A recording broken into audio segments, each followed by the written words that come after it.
wide shot. It isn't that hard. The Right. production, the NFL cameras, Show the grandstands. Show turn one. Go somewhere else on the racetrack. you can't tell me they don't have a pre-production tape ready to roll in a multi-trillion-dollar business and say, hey, we've got an emergency. We need to run a quick. They did run a lot of commercials. But the commercials, it just felt so. They felt like they were using up their inventory. They're just making money during this time, whereas they could have been doing something else. I mean, they could have went back to the studio quicker is what I was hoping they would do, was go back to the studio, talk to the people in the studio. Therefore, you're not there looking at that. Mm-hmm. I didn't like the audio being pumped in over my head while I was watching that. It was bad. All right, we got a good show lined up for us. Here in just a moment, we're going to have Clinton Boyles on. He was the racing analyst down at the Tulsa Shootout last weekend. He does such a great job, folks. And also, today, we're going to get Rick Beebe on. He's going into the Central Auto Racing Boosters Hall of Fame. We're going to talk to Rick here in just a little while. And then later in hour number 2, Emerson Axsom is going to join us. He won the Winged Outlaw race down at the Tulsa Shootout, and he's going to join us about 9:45 in hour number 2. We got a lot going on today, folks. Sorry to drag you through the mud on that, but these are our feelings, and we just have feelings about people showing tragedy on the field or on a racetrack, and that's where we're at on that right there. All right, we're going to take a break. When we come back, Clinton Boyles is going to join us right here on Track Talk. It's all brought to you by Lucas Oil Products. It works. We'll be right back here on Sports Radio 810 WHB in a moment. Stay tuned. Track Talk. As your power steering pump ages, seal leaks may occur, causing the power steering system to lose fluid. Your power steering system may also develop an annoying squeal, and the steering may become more difficult to handle. By using Lucas Power Steering Stop Leak, you will stop the seal leaks, reduce slack in rack and pinion, eliminate the squeals and hard spots in your power steering system. It is guaranteed to stop seal leaks or your money back. Lucas Power Steering Stop Leak. It works. Icon is seeking healthy, non-smoking men and women ages 18 to 55 to participate in a clinical research study at our facility in Lenexa, Kansas. Volunteers must be available for one stay of 7 nights and 7 outpatient visits. Qualified participants may receive compensation up to $12,000 for time and travel. Call Icon today at 913-210-5900. That's 913-210-5900.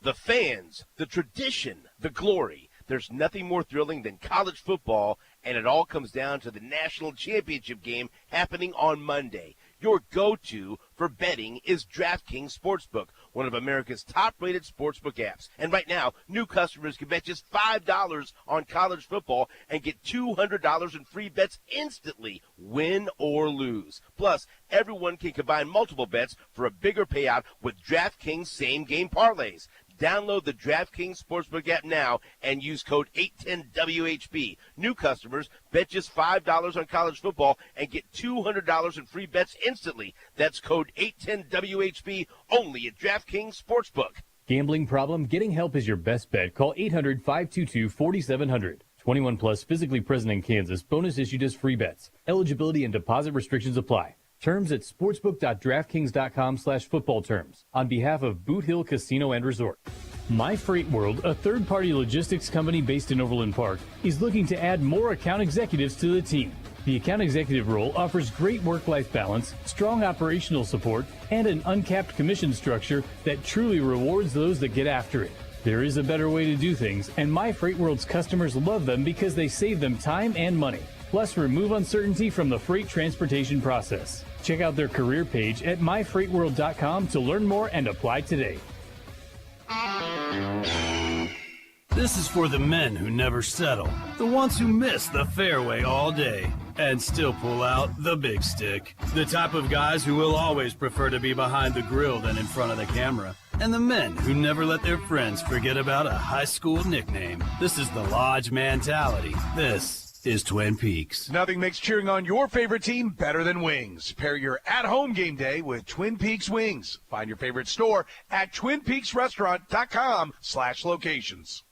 Family Leisure's inventory liquidation sale is happening now. Save hundreds, even thousands on pools and spas at liquidation prices at Family Leisure. All the summer stuff has to go. Backyard adventure play sets, Gorilla basketball systems, trampolines, patio, deck furniture, and more. The season's best prices guaranteed. Mention 810 and save more at Family Leisure's inventory liquidation sale. Family Leisure is your one-stop shop for family fun. K10 and Ridgeview in Olathe. 913-888-7727. Awesome. Here's a terrific way to start the new year right. At the J, the Jewish Community Center. Everyone is welcome at the J, with the area's best full-service fitness center, expert personal trainers, indoor and outdoor pools, indoor track, CrossFit, and so much more. I love it, my family loves it, and you will too. Enjoy their best January offer. 2 months free, 0 enrollment fee, plus a free $100 J gift card. See you at the J's Open House, Tuesday, January 17th, 5 to 8 p.m. at 117th and Knoll. 30 seconds. Attention holiday lighting installers. Westlake Commercial, a division of Westlake Ace Hardware, offers professional-grade holiday lights and supplies for lighting installers. We have cut-by-the-foot options for exact runs, replacement LED bulbs, light reels, cords, plugs, sockets, and more to complete your professional holiday lighting install job. Our commercial sales team is ready to assist you and help you have a successful season. To learn more, visit westlakehardware.com and click commercial at the top or visit your nearest store today. This is the place with the helpful hardware, folks.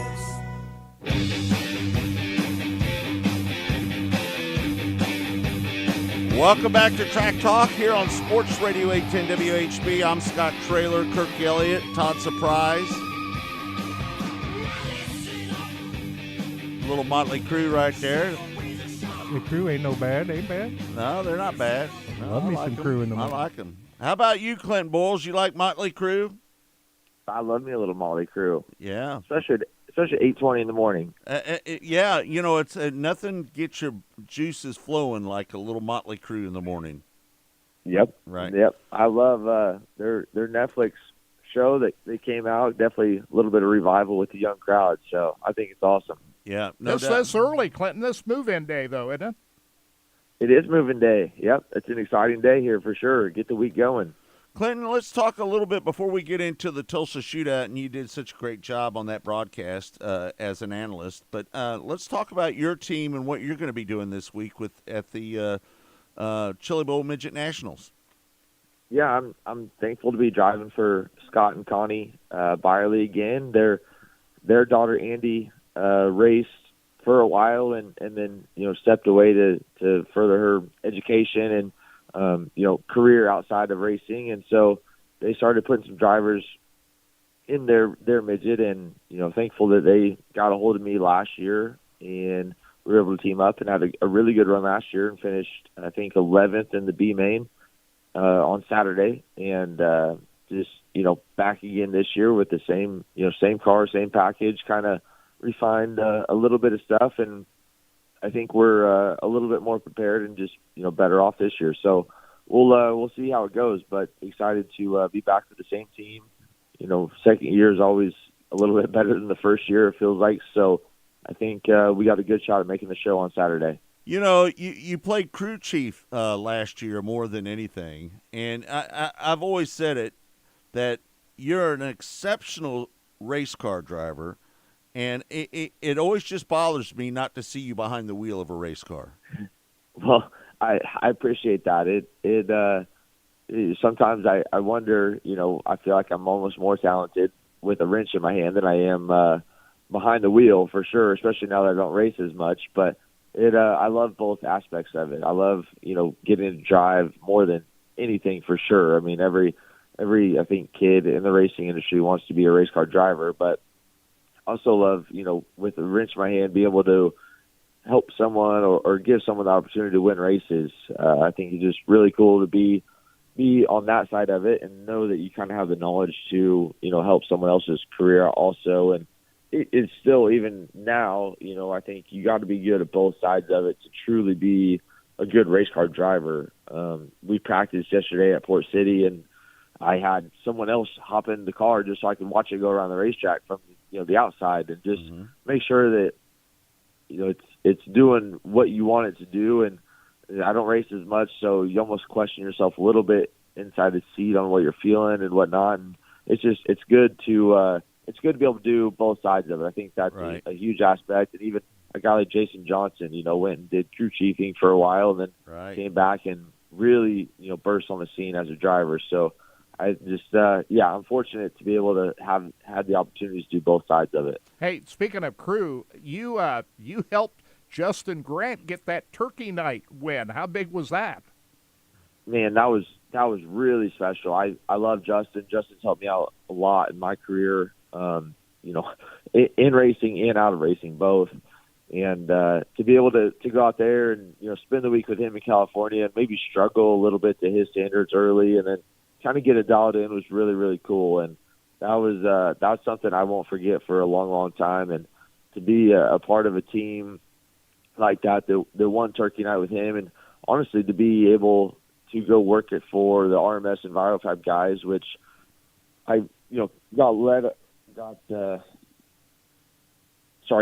go of a couple years prior, but still have a relationship to where we can go work together is really cool for me too. So like I said, thankful to be surrounded by great people through my whole racing career, and to be able to double back and go work for some people that just your situation didn't work out is really good. I think that says something a little bit about me. I hope that if you don't burn those bridges, people are still willing to help you out. So I thought that was really cool that we could still work together, go win races, and still have a great relationship. What do you rather work on, a winged sprint car or a midget? Definitely a winged sprint car. There's just something about watching, the wing 410s go around the racetrack that I really love, and I feel like I understand them a little bit better also. When you add the wing on top, it doesn't simplify stuff, but in my head, it makes stuff make a little bit better sense. So I go work on a wing sprint car, I guess 360 or 410.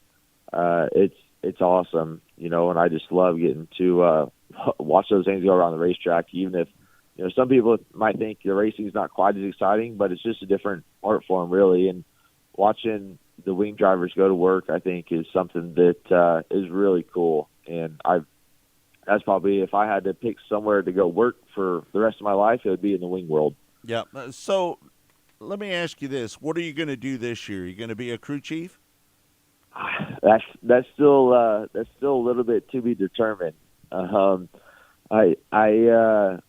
I felt like I kind of stepped out a little bit on Hunter and the Vermeer Motorsports 55, and I didn't know that traveling was quite what I wanted to do, and I've kind of opened up my doors to different avenues, but it's still hard. I think that door's still open if I want to step back in, and I'm just not totally sure, where I want to land, and I need to figure it out because it's, season's going to be here fast. And even if I don't do racing, whatever I step into is going to be here, quickly also with the spring. So yeah.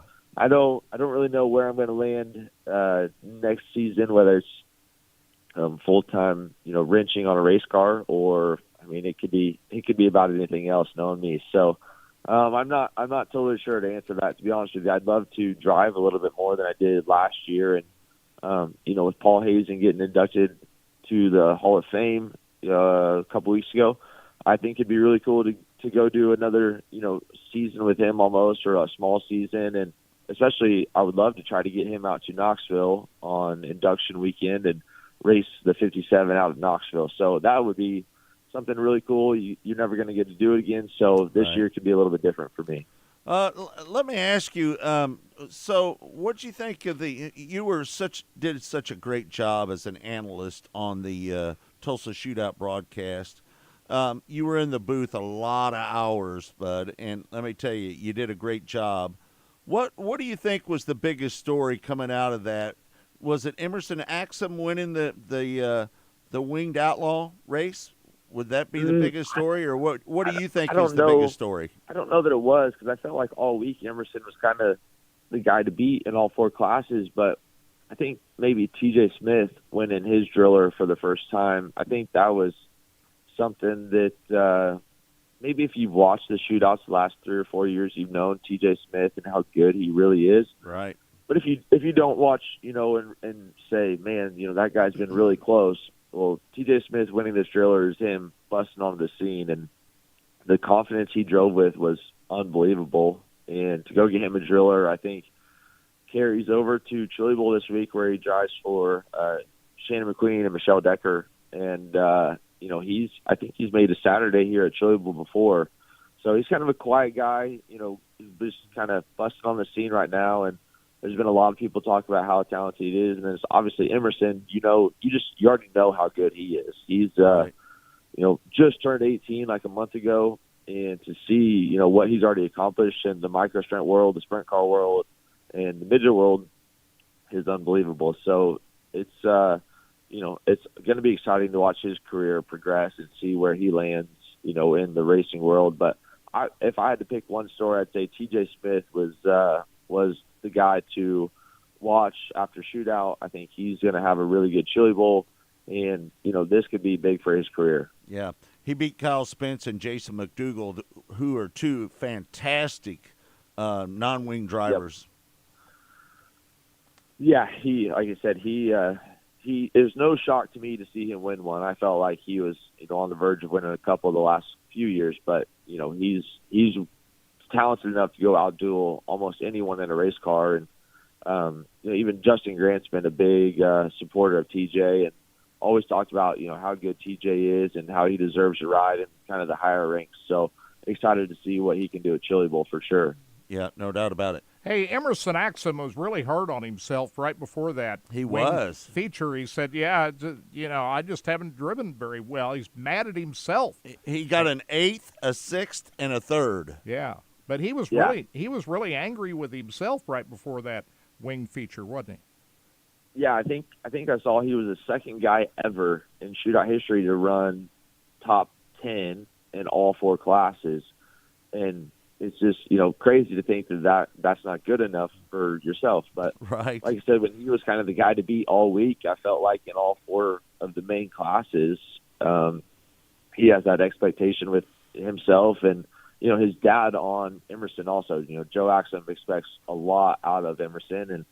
And I think that's what probably makes him so good is the understanding that he can be better, expects himself to be better. And it's those little mistakes that we maybe don't even see on camera that when you're behind the wheel, you make that it's going to cost you a position here, a position there, and all of a sudden you don't have a chance to win. So I thought it was pretty cool to see a kid, and I said it on the broadcast, that probably hates to lose more than he loves to win. I think that's like the qualities of a true champion. No doubt. When you're not showing up to the racetrack for the glory of winning, you're showing up because you hate to lose and you want to win because of that. I think that's a better attitude to have when you show up to the racetrack every weekend. Yeah. So how would you grade the Tulsa Shootout as an analyst after watching all those races? And listen, those are long days, 15-hour days. How would you grade out the Tulsa Shootout? I thought it was a pretty solid year. I'd probably give it a B+. I mean, we had a couple struggles throughout the week with getting some non-wing races in and whatnot, but I felt like throughout the week, as it went on, it was great. I'm not going to say it was a letdown by any means on Saturday because we had great races on Saturday, but I think it was even gravel, and Steve Holland kind of noted that they missed the track just a little bit Saturday in the first couple features, and so that maybe left us wanting more come later on Saturday night. And we definitely got that in the wing feature. So not an A+. I'll give it a B+. And I think that it was really good racing throughout the whole week. We maybe missed it on a feature or two, and they know why. And it's a hard job they have to prep a track for cars that they haven't seen, all week with that many cars, that many laps. So it was good. It definitely left me with a lot of hope for what's to come this week at the Chili Bowl. Yeah, no doubt. It was kind of cool to see Shane Stewart running that winged outlaw race, wasn't it? It was awesome. Yep. And I was so, I don't know why I was surprised. I shouldn't be surprised, right, because of Shane Stewart, but he did a phenomenal job. And in Talon Turner's car, that's a really good piece that he got in to drive. And he just, Shane did his job. He did a really good job of it too. And it was cool to see him drive and have fun. And I wish I would have maybe got to see a little bit of the behind the scenes stuff to see, his thought process on everything and kind of watch him learn how to race a micro, because it's different than a sprint car for sure. But someone as talented as Shane, it was no surprise to see him up front, and have it figured out by the end of the week for sure. How many cars did practice over there at Port City yesterday? I'm going to guess around 10, 7 to 10. Not a ton, but I know there's been cars over there practicing all week. So, guys have been in and out, and the track was prepped up really, really well. Shane and the guys over there at Port City had it dialed in so that we could, get some laps around the top, get some laps around the bottom, and everyone could then really just feel their cars out. And just thankful that we had good enough weather. It was an awesome day as far as weather goes to go out and practice and get some laps in. And for somebody like me that doesn't race very much anymore, it was awesome to get behind the wheel and test a little bit and just kind of get the feel for things, work out some of the bugs that you have when you don't race a midget for a whole year, and get ready to go for the biggest week of the year.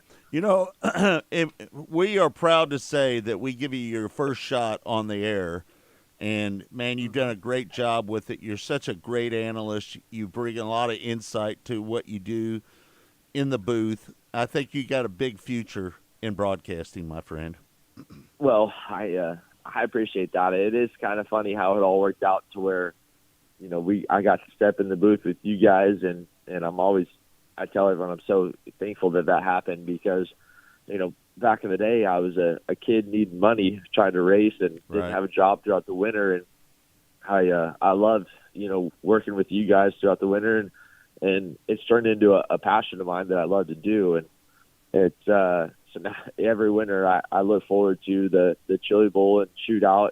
Everyone asks me if I'm going back, and for whatever reason, I'm always nervous that I won't ever get invited back. So from you guys, I appreciate you giving me the opportunity to get my feet wet and do it and help build me up. And then even, now with Flo continuing on, inviting me back each year has been awesome. And I do definitely miss working with you guys, and miss, even down at Wheatland, getting to meet up with you guys and do some stuff throughout the week.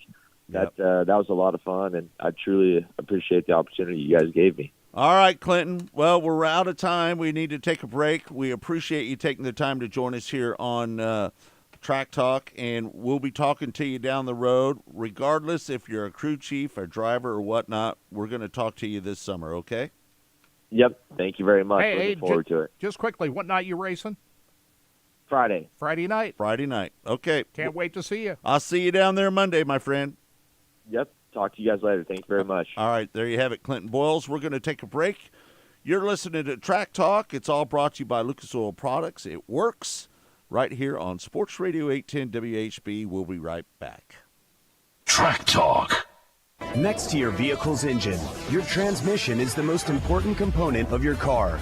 If it's not properly maintained, your car may not shift properly. By adding Lucas Transmission Fix to your transmission, it cleans and lubricates sticking valves for proper shifting, renews worn bands to stop slipping, stops seal leaks, will not void new car warranties, contains no harmful solvents. Lucas Transmission Fix. It works. When temperatures get extreme with blistering cold and 10 degrees wind chill, it's game on with a Champion Momentum premium residential system, creating an indoor environment that operates at peak performance and keeps you in control right when you need it. Always leading, never compromising. Champion Heating and Cooling. Find a local dealer near you at championhomecomfort.com.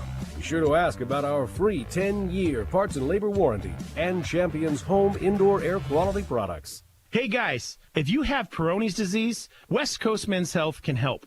Acoustic wave therapy can dissolve the knot that's causing the problem. No pill or cream will ever do that. And right now, we're offering a free treatment just for coming in. If you suffer from Peyronie's or ED, call West Coast Men's Health today. Call 913-243-3200. That's 913-243-3200. Online at westcoastmenshealth.com. The choice of a lawyer is an important decision and should not be based solely upon advertisements. I'm attorney Mike DePasquale. I played linebacker. I won a state championship. I played Division I ball. I know a thing or two about winning. A winning attitude starts with confidence. My law firm is so confident in what we do that if we take your injury case and we don't win, you don't pay us a dime. So if you've been hurt, call me. My team wants to win for you. I've got this. Mike's got this. All you need to know. 816-888-7500. Mike's got this. Do you have a frog? You know, a freezing room over the garage? Now that everyone is home, are you looking to convert your frog into an office, a schoolroom, or a comfortable room to escape your family? With no ductwork required, Mitsubishi Electric offers room-by-room air filtration and precise temperature control. Let's help you turn those cold, uncomfortable spaces in your house into a space you and your family will really enjoy. To learn more about Mitsubishi Electric's solutions, visit keepkccool.com today. Now, they can help you whether you need to heat it up or cool it down. Mitsubishi's got you covered. Our biggest problem here in the Sports Radio 810 control room and studio was the heat. We've got a lot of windows and a lot of radio equipment, and our Mitsubishi unit has kept us cool for years. It works like a charm, and it works quickly, and it's whisper quiet. It's been a real game changer for us at Sports Radio 810. Check them out at keepkccool.com. That's keepkccool.com today. For everything your business needs to make this year your year, Staples has you covered. I need to organize all my papers and files from last year and the year before that. Staples has you covered. I need to clear clutter from my office, and my home office, and my home. Staples has you covered with everything you need to get organized this year at amazing savings. Right now at Staples, get up to 50% off select file folders, file cabinets, file boxes, and storage bins. Make this year your year at Staples, the working and learning store. Ends 128 in store only. 30 seconds. It's a banner for Kansas basketball. Kansas City's home of the Jayhawks, March Madness, and the Final Four. Sports Radio 810, WHB. Harris for a fifth three. Why not? Dewan Harris is in fuego. Saturday at 5, the Jayhawks face West Virginia. Kansas basketball on Sports Radio 810 WHB is presented by Harry's Liquors, Amini's, and Xfinity.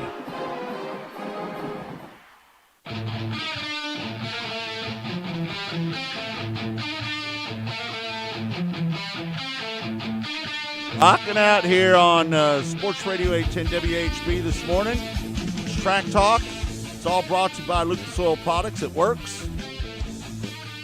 And joining us now is a longtime friend of the Racing Boys. And he has been inducted into the Central Auto Racing Boosters Hall of Fame. Rick Beebe joins us now. Rick, how you doing? I'm doing great, Scott. How are you? I'm doing good, bud. You're in El Paso, right?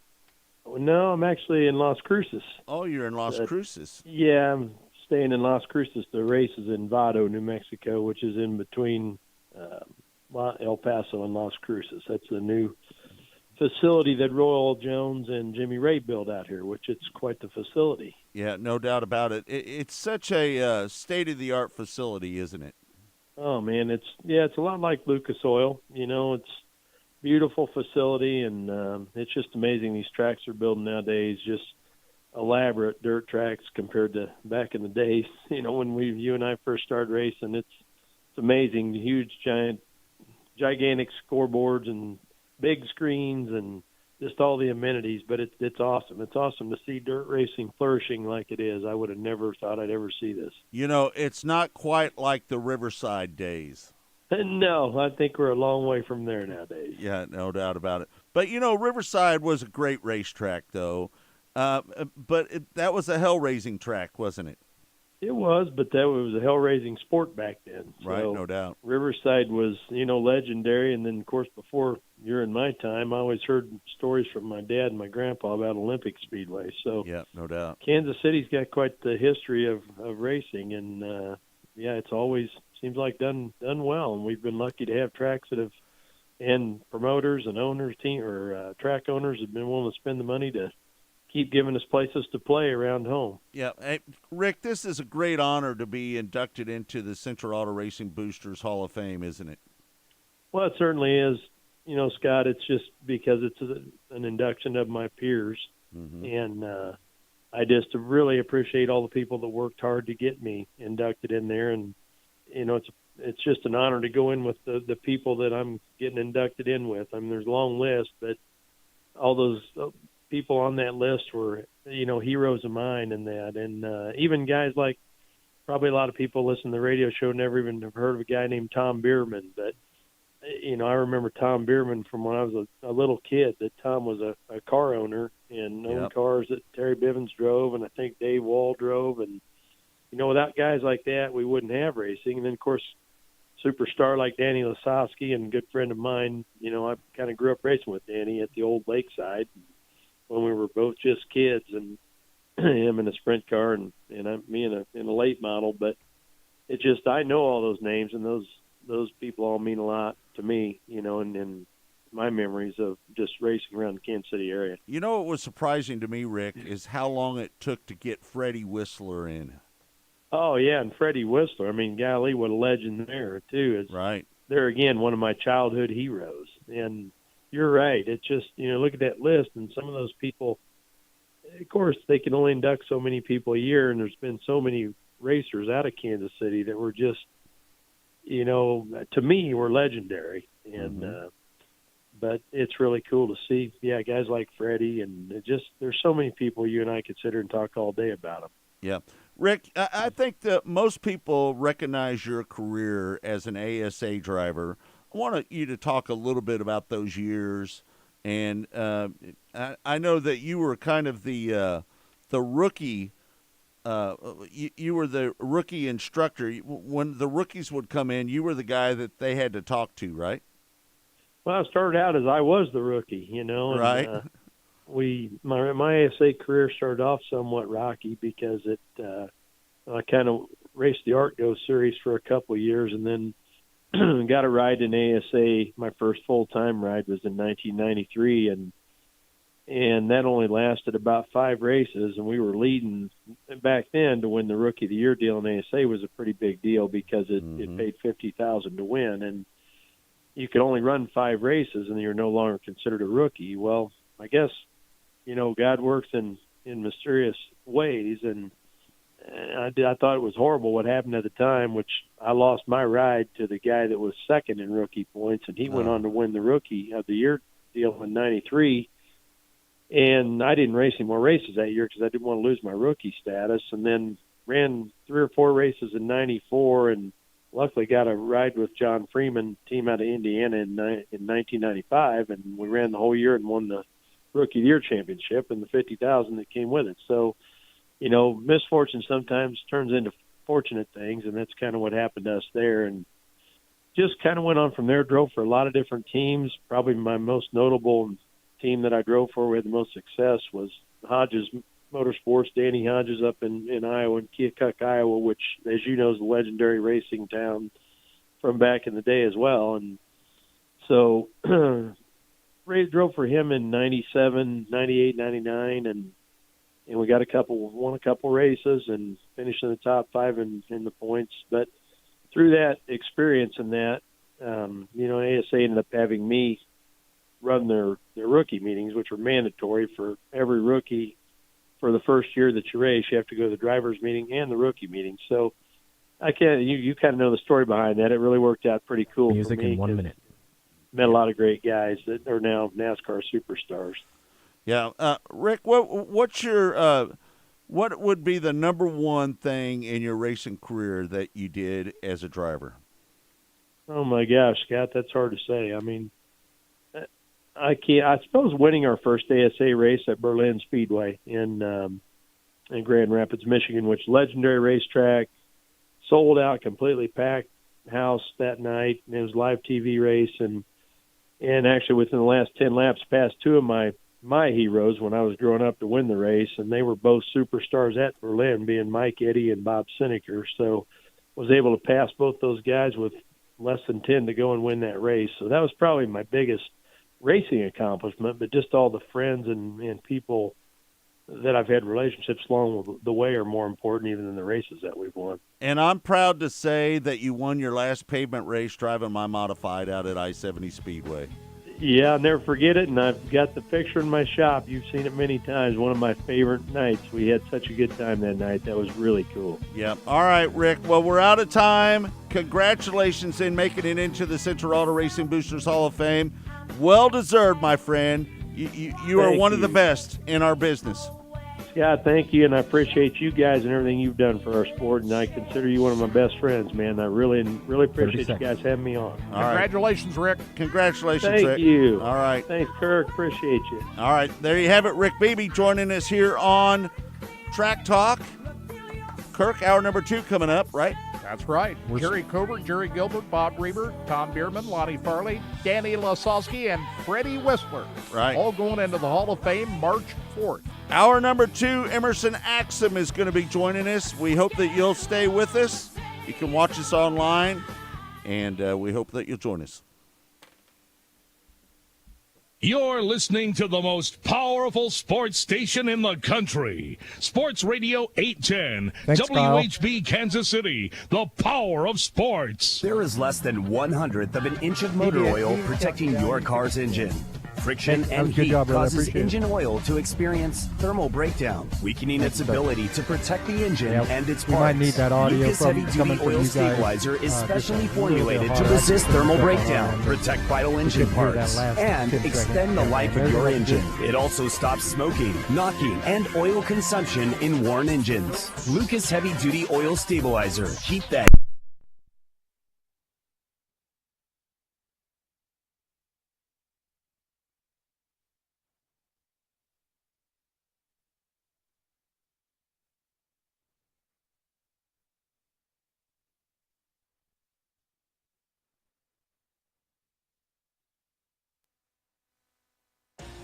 At Lucas Oil, we take pride in creating problem-solving products to make your car care easier. We protect your vehicle and make it run longer so you can focus on the things that matter most. Whether it's commuting to work, visiting a loved one, taking the kids where they need to go, going to the big game, or anywhere life takes you, Lucas Oil is committed to getting you there for all of life's important moments. Lucas Oil, it works. Go harder, faster, stronger with Rod End Supply. Whether you are running industrial, farming equipment, or a race car, Rod End Supply has the assortment of rod ends, radius rods, and specialty products that will help you lead the field in performance. Our superior design means our rod ends last longer and perform better, giving you the edge on the track and saving you money. Contact Rod End Supply or order online today at rodendsupply.com. We don't just sell them, we race them. rodendsupply.com. Serving the racing community for over 30 years. Here at Specialty Sportswear in-house, we do all of the screen printing, all the embroidery. We do some vinyl. The other add specialty items like your pens, magnets, notepads, calendars. You can actually buy that, build your business to make it larger. We have the largest screen printing process and the largest embroidery anywhere around in the area. We can do stuff all the way from your school clubs to sports teams, a professional look in the office. If you can imagine it, we can do it for you. One of the main reasons for poor vehicle performance is a dirty fuel system. It can cause decreased fuel economy and actually do harm to your engine over time. By adding Lucas Fuel Treatment to your vehicle, it cleans and lubricates the entire fuel system. Pump, carburetors, fuel injectors, and valves as you drive. It also improves your vehicle's performance. It's a non-solvent product designed to protect both gasoline and diesel engines. Lucas Fuel Treatment. It works.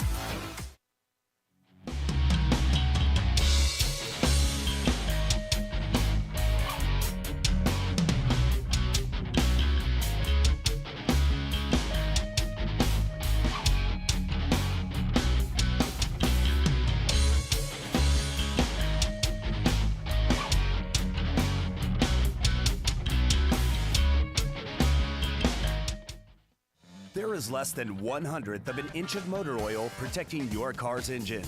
Friction and heat causes engine oil to experience thermal breakdown, weakening its ability to protect the engine and its parts. Lucas Heavy Duty Oil Stabilizer is specially formulated to resist thermal breakdown, protect vital engine parts, and extend the life of your engine. It also stops smoking, knocking, and oil consumption in worn engines. Lucas Heavy Duty Oil Stabilizer. Keep that engine alive. Missouri's must play getaway. Osage National Golf Resort. 3 9-hole courses to choose from at the Lake of the Ozarks in the Osage River Valley. Stay and play packages in our first-class condos. A beautiful clubhouse complete with pro shop and exercise facilities. A large pool for relaxation and families. The Eagle View Sports Bar and Grill. Great wedding facilities. Go online and make your tee time today. Race fans, the National Sprint Car Hall of Fame and Museum is open 7 days a week, year-round, for you to come in and check out all of the wonderful race cars on display in the museum. And our online store at sprintcarstuff.com is open 24 hours a day for you to check out everything that we have in stock for sprint car fans. Whether it's for a birthday, anniversary, or Christmas, sprintcarstuff.com has it all. That's at the National Sprint Car Hall of Fame and Museum in Knoxville. Next to your vehicle's engine, your transmission is the most important component of your car. If it's not properly maintained, your car may not shift properly. By adding Lucas Transmission Fix to your transmission, it cleans and lubricates sticking valves for proper shifting, renews worn bands to stop slipping, stops seal leaks, will not void new car warranties, contains no harmful solvents. Lucas Transmission Fix. It works. Hey everybody, this is Larry the Cable Guide. You are listening to RacingBoys.com, and if you're not, I swear to you, get in your truck or do something, but get the hell out of this country, because you don't belong in it if you don't listen to these fellas. Get her done! Welcome to Hour 2 of Track Talk on the Racing Boys Broadcasting Network. Brought to you by Lucas Oil Products. Made in America, sold to the world. Here again are the Racing Boys, Scott Traylor and Kirk Elliott. Welcome back. It's Track Talk here on RBN, the Racing Boys Broadcasting Network. Kirk, we are officially back up on Facebook, aren't we? We did. You know, Facebook changed some stuff here since we were last on the air. And they do this once in a while. They change things, which makes it an issue in terms of us getting the thing up there live. Kirk, but we got it fixed. Kirk, let me ask you this. Did you enjoy your 2 weeks off? I did. I watched a lot of football and some race. I watched a lot of the Tulsa Shootout and football. What did you do? I did not watch a lot of the Tulsa Shootout, to be honest with you. Yeah. It was good. Listen. I stayed away from all. I stayed away from it because those are 15-hour days. Right? I agree 100%. And Give me a now that I don't have to be there, I'm not going to be there watching all those races. I'm going to go back and I'm going to watch all the A-mains. Well, the difference is versus when we used to the stress produce level it is when we were down there, I watched every race. Right. But I didn't watch every race this time. But I dipped in from time to time over the 4 days of competition. 5 days, actually. Mm-hmm. And Saturday night, of course, when the features rolled around, I was all in on you watched all the A-mains. You watched all the features. Absolutely. Yeah. And so enjoyed watching that. And we had Clinton Boyles on here just a few minutes ago. Todd, I thought the broadcasters did a great job on Flow. Todd, you didn't miss any of it, did you? Well, no. I mean, I miss seeing the people.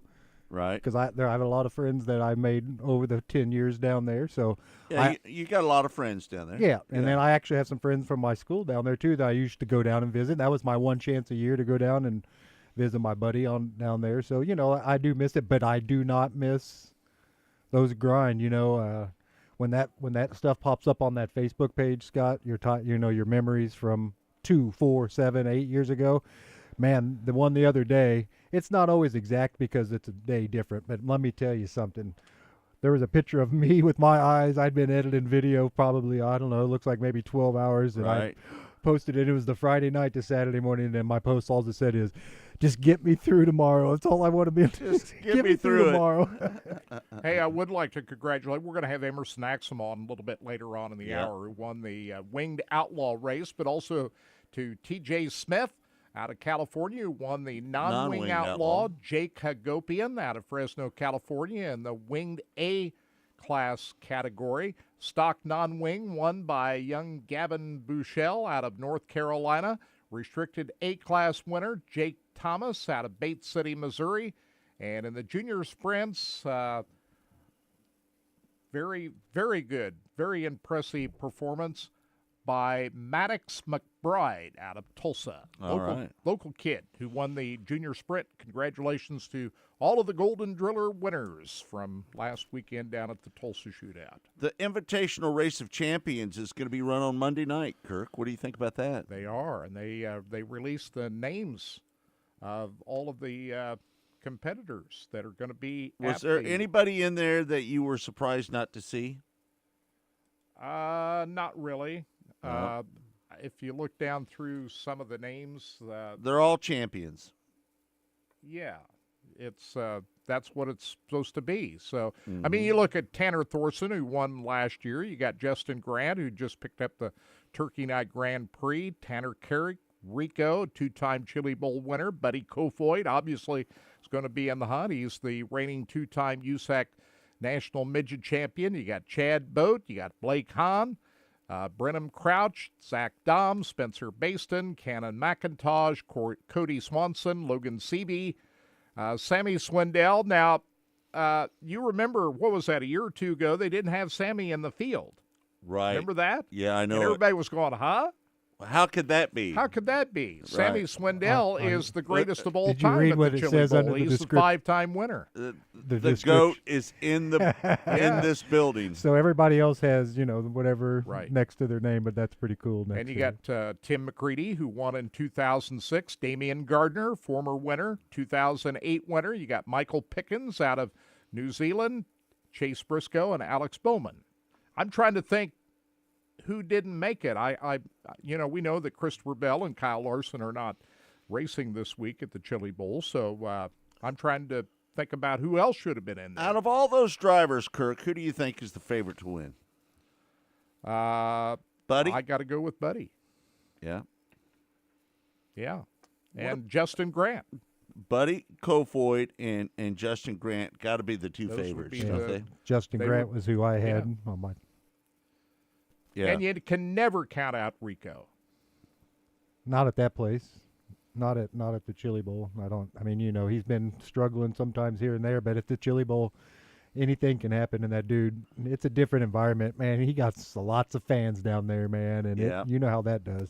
But let me tell you one guy you want to keep your eye on this week, Cannon McIntosh. I think he's going to make some noise this week. Mark it in the books. There you go.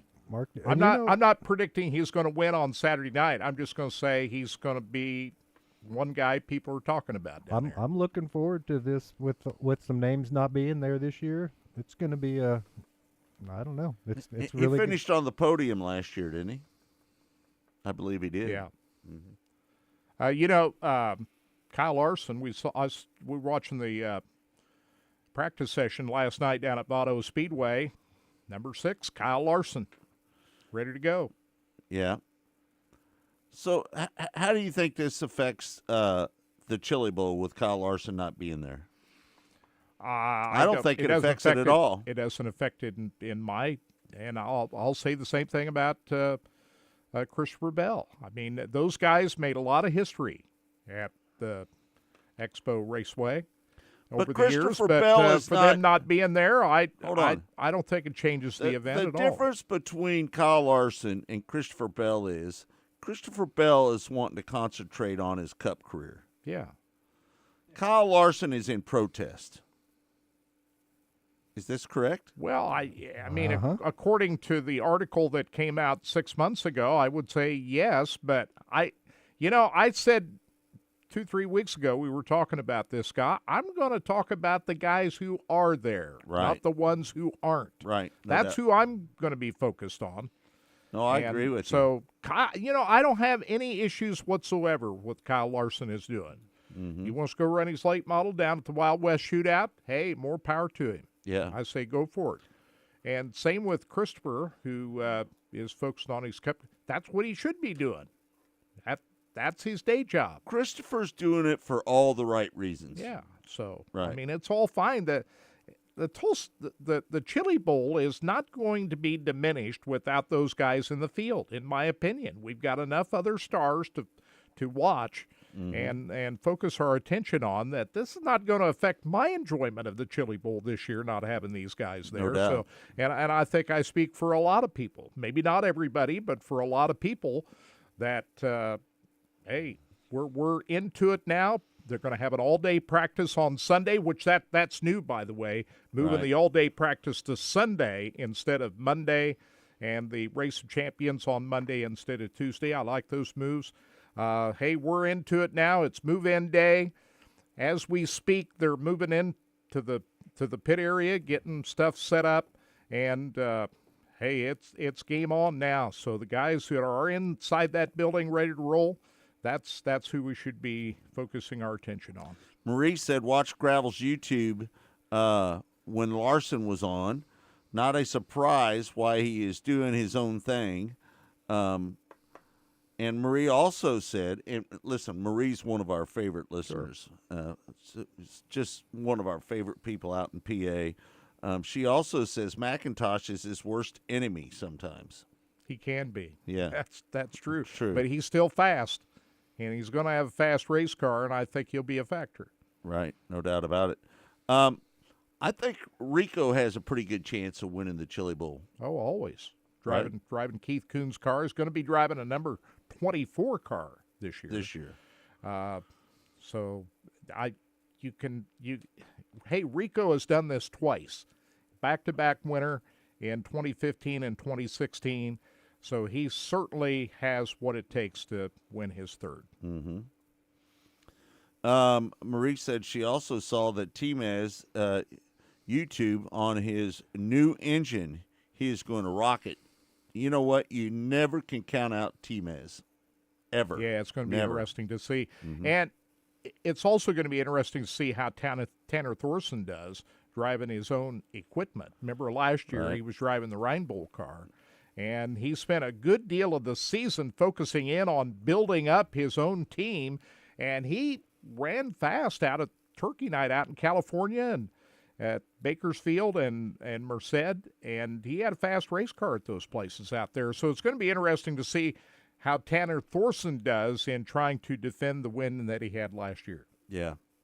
I like what Marie says. She said that fast doesn't mean you are going to win. No. It doesn't mean that, but it means you've got a chance. You got to have the luck along the way. But if you got a fast race car, you got a shot. You got a chance. You got to still close the deal, though. I agree with that. No doubt about it. Yeah. Kirk, how about the news that the Lucas Oil Speedway is going to bring the SRX series down to the racetrack? What do you think about that? Yeah, that's a great thing. We talked about this a couple of weeks ago. Big announcement, and they're going to be the last race of that series. And with that event moving to Thursday nights now with the ESPN having the live contract, I think that helps that series. To be honest with you, Scott, I didn't watch hardly any of those races the last couple of years because they were on Saturday night, and I was focused in on other things. By moving it to Thursday night, I think they're going to have a bigger audience. They'll certainly have me as a viewer now. When running on Saturday night, they weren't going to get me. There was too many other things I'd rather watch. Right. That's going to be on August 17th at Wheatland, Missouri's Lucas Oil Speedway. And I don't know if people understand this or not, but Lucas Oil Speedway, I've traveled from New York to Seattle, from Amarillo to Michigan, and everywhere in between. There's not a nicer racetrack in the country than Lucas Oil Speedway. I was just there yesterday. You were down there yesterday? I was at my dad's place, and worked in there. How's your dad doing? Dad's doing real well.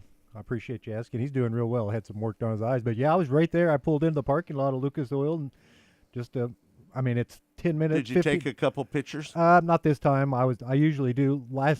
There were some people working on, but what I was going to say is it looked like it was ready to have a race tomorrow.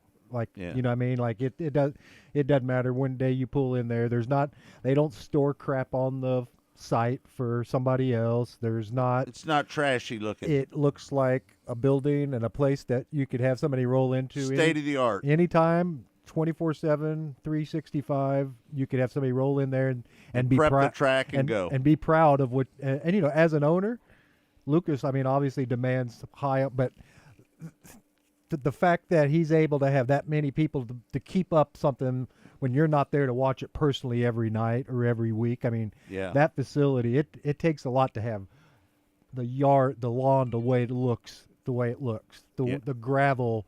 Not to be strung all over. You know what I mean? It takes a lot to make it look like they that. manicure that place. That's right. And it looked manicured yesterday when I went by there yesterday too. So like you said, it is the diamond of dirt track.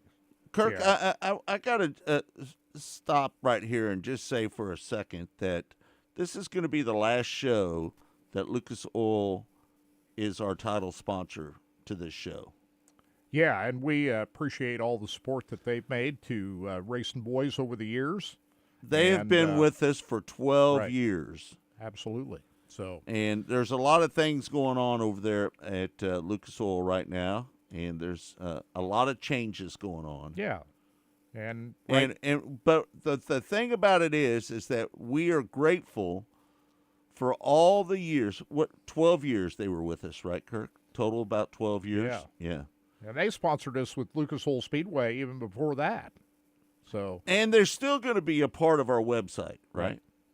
We're still going to have a banner down there at the racetrack, and we're still going to have a banner to the Speedway on our website.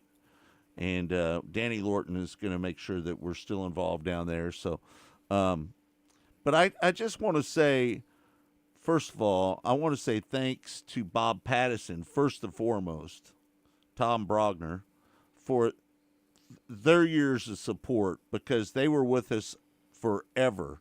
They never said no to us. And we also want to thank Brandon Bernstein for the last couple of years, because he invested in us. Yep. And we want to thank Brandon Bernstein and Morgan Lucas and Forrest for being great supporters of Racing Boys for all these years, man. Yeah. That's a nice long run of 12 years. And we'll continue to be great supporters of Lucas Oil in the future. No doubt. Lucas Oil Speedway, one of our favorite racetracks. So that part of it will go on. But, hopefully we got some great announcements to make here over the next few days or week or two that a new title sponsor is coming on. I think we might have a new one lined up. Yeah.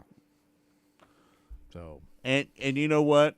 We're going to be more than happy if this company comes on board with us. It's going to be a company that we've had a long time relationship with, and we just. To me personally, Kirk, I feel like that we're gonna if our new sponsor comes on board with us, I feel like that we're going to be able to really do them some good, because we're really passionate about their product and who they are and the people they are and the series they're involved with. I just can't wait to see if we get them signed up. Yeah, so that's something we'll be looking at. And don't forget, Monday, Mostly Motorsports will have its first once-a-week show. Right. On Monday at about 12 noon, we'll stream it live on Facebook and YouTube and put it up on the podcast section. So if you haven't heard, we are going to one day a week with Mostly Motorsports. And just so you know, it kind of pains me a little bit to say this, but that was a lot of work to be on the air 6 days a week. You did it all. 6 days a week. We did, I don't know if people know this or not, but we did 312 episodes last year of live radio. And podcasts. 312 episodes. It was basically 6 days a week. Yeah, I put up what we did. There's not another show other than, I don't even think there's not even a terrestrial radio show that did 6 days a week like we did, because they have weekends off.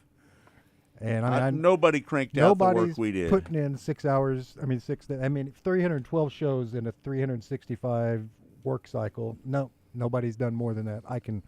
There may be somebody out there that's doing something, a daily thing, but no. Not 6 days a week. Not a live production where you're firing up the kind of equipment that we're firing up here. Right. I mean, somebody may do a broadcast with their phone every day. I understand that. But I'm talking a true streaming platform. A full-blown studio. That's right. Nobody. There's not anybody in the industry doing that many shows.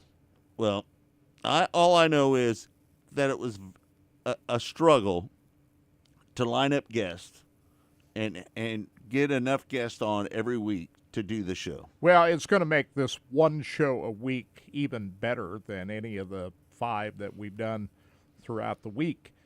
Mostly motorsports, because we're going to focus all our efforts onto this one show. We'll get more guests, and a little bit more time to talk. And that's the thing. I think it's going to be a good thing. I agree. With the time to talk, you're able to spend a little bit, with the 10 we have no time limit on a podcast, but we kind of structured ourselves to a time limit because we grew up, this show, face it, we've been on terrestrial radio for a long time and streaming, so we've always kind of adhered to things. But with this podcast, we may talk to one guest until the guy has nothing left to say, right, or we're ready to cut him loose. That's how this works, and that's what podcasts are good for.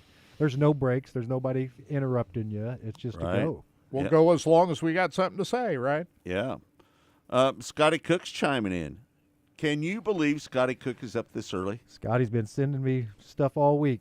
He's down there helping him move people. That's what I was going to say. He's probably helping working today. He's probably making a paycheck this morning. Yeah, Scotty and I think Scotty's going to be on our show on Monday. But Scotty and I are going to do a little pre-race show each day. Right. So make sure you're watching on Facebook Live. And we're going to record it. Yes, it's not going to be live. No, but it'll be popping up all our. Right. So what they'll be doing, these things will all be recorded, all set up with some little bit of graphics. That way, it looks a little bit better than just. You've been doing this for Scotty for a few years. And this is going to be a little bit, like you said, a little bit better. We'll have videos and stuff, and then the Racing Boys are also. We're going to have a little bit of a flip video that I've made from the Chili Bowl.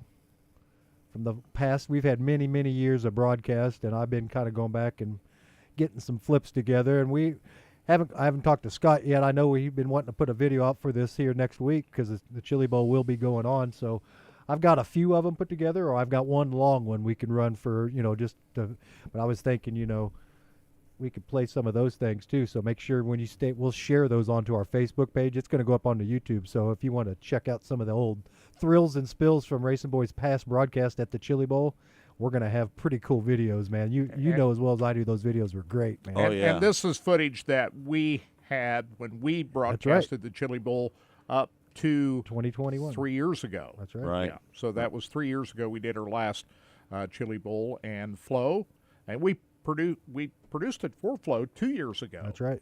Right. And so but all this footage is you know what Nina said on she said on Facebook, she said that she thought the Racing Boys did a better job. Well, we appreciate that. That's humbling to hear, and we thank for those comments, but I got to be honest with you, I watched a lot of the Tulsa Shootout, and I thought Flo did a great job. It's a hard one to let me just say this. They screwed up not having Scotty Cook on the Tulsa Shootout. Absolutely. I miss Scotty on there. He was so good talking with the kids. Right. Yeah. So. That was just a missed opportunity. That's exactly what that was, a complete miss. And I think you go back and watch the broadcast, and if you would just imagine a few of those interviews with the little youngsters, it had made the broadcast so much. Scotty Cook thinks like a little kid. And he has interviewed these kids long enough to know what it takes. Right. Because it isn't, you can't just stick a mic in some of these little kids' face. It just doesn't work. Heck, our own Austin O'Neill that used to work here, when we first interviewed him in a go-kart for our old Metro Sports TV show, he didn't say much. He didn't say much, and his mom said afterwards, we're getting him set up with some media classes and so that he can do some interviews. And they set him up so that he wasn't going to be just a one-answer kid, because it's tough, man. It's tough to get sponsors if you're just a, yep. Austin did a good job working for us. Yeah, now look at him. Now he can really talk now. Well, think about it. And he's pulling in sponsors like no business. I mean, he's pulling in a new sponsor. So like you said, it isn't as easy as people think, but sticking just a mic in these little kids' face, it's not that easy at all. Yeah, no doubt about it. But definitely for sure, not having Scotty Cook on that broadcast was a I missed him. Huge mistake. I missed huge mistake by Flo. Yeah, but anyway, I thought Flo did a great job with the production, and they'll be raring to go for the Chili Bowl this week. Right. Marisa, the kids are the future of racing. Absolutely. And that's where Scotty is really good at dealing with those little kids. Go back and look at the interviews that we did 10 years ago on YouTube and on our Facebook. If you're a member of our, you can go back on all of our archives. Mm-hmm. Heck, you can see some of these little kids. They were tiny, and now these are the kids that are on the podium at this shootout. And some of those kids are names that are household names. That's what I'm saying. Now, big-time names that, yeah. And, these were kids that had never even, they had chicken nuggets in one hand, and they're doing an interview with Scotty, and I seen that same kid this last weekend, and I thought, oh, my God, that's that little kid that had, I can't remember his name. It's killing me. I can't pull up, but I was like, oh, my God, that's the little kid that had the interview with the chicken on the stick. And now look at him. He's got a beard. He got a chin on it, mustache, and that's how long we've been doing watch this. them grow up. They grow up, and they're part of the business now. Two kids that I think you really need to keep your eye on. And I watched him at the shootout this past week. Brent Cruz has really developed into. I think he's going to be a star somewhere down the road. Don't know where he's going to end up, but you're going to be hearing a lot about him. And Gavin Bushell. Those two kids are especially great talents that you're going to hear from down the road. Yeah, no doubt about it. Kirk, the National Sprint Car Hall of Fame and Museum auction is coming up down at the Chili Bowl, right? It is. It's back. Thursday is going to be the auction down at the Chili Bowl this year. And we've posted a story about that up online right now. It's a big event. Raises a lot of money, and this event is going to be on Thursday, January 12th. The auction benefits the Hall of Fame and Museum. Starts at 11 a.m. And it starts at, that's right, 11 o'clock inside the Tulsa Expo River SageNet Center is what they call it now. In the bleachers in Turn 4 is where you want to go to check that out. They'll again have a huge assortment of unique and autographed memorabilia, including signed items from many of your favorite drivers. So check it out, 11 o'clock in the grandstands up the upper level, just outside turn number 4 for the National Sprint Car Hall of Fame auction. Kirk, do you miss doing the Chili Bowl? No. No. I seen me and Kirk room for 10 years on the road together, and there's never been anything. He's so stressed he out. He is so stressed. I felt so bad for him in the first 4 years we did until he got his CPAP machine. The poor guy would fall asleep and snore like crazy. It wasn't just that. This poor guy was working until we got off, and 2 in the morning, and working again at 4 a.m. again. But I would watch him fall asleep in his chair, and I would take pictures of him. Well, we had a lot of administrative work. That's what I'm saying. But I felt bad for old Kirk because it was so stressful during that time. And the Kirk Elliott I'm looking at right now, compared to the one that you would see right now, this day, if we were running it, is two completely different people.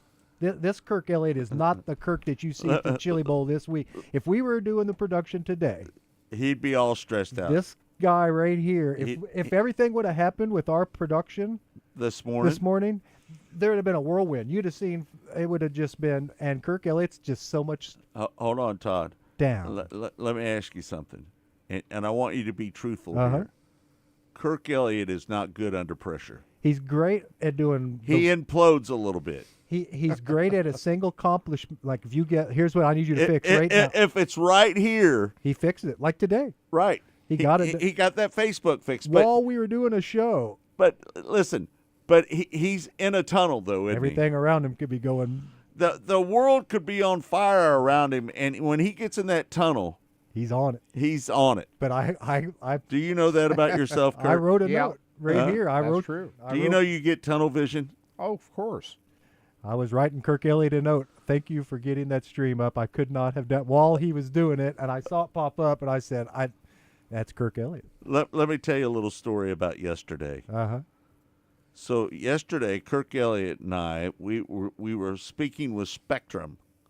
And, I heard about a little bit. And we were getting our phones done, and we were trying to get a better rate and everything with Spectrum, our cable provider. And Kirk was on meltdown yesterday. Well, our phones quit working. Kirk, what did I tell you? You said hang in there. It'll I be all said, right. Kirk, it's going to be all right. And you just kept imploding the entire time. And what ended up happening? The phones worked, didn't they? It worked. But here's the thing. The rep at Spectrum, which was one of the best phone reps that I've talked to in his a long name was time. Curtis. Yeah. Yeah. And he's from Kansas City, by the way. How about Talking that? Out of a headquarters near Charlotte. He's in. Most people you talk to with these outfits, they'll transfer you on to somebody else and they'll wash their hands of it. But not this guy. We He had stayed the with issues it, didn't with the he? phones, and what he did was call the tech guy up, put him on a three-way. They fixed the problem, and he stayed there to make sure that everything was good. He didn't wipe his hands of us. He didn't wipe his hands of it, and I told the guy, I said, you're a rarity.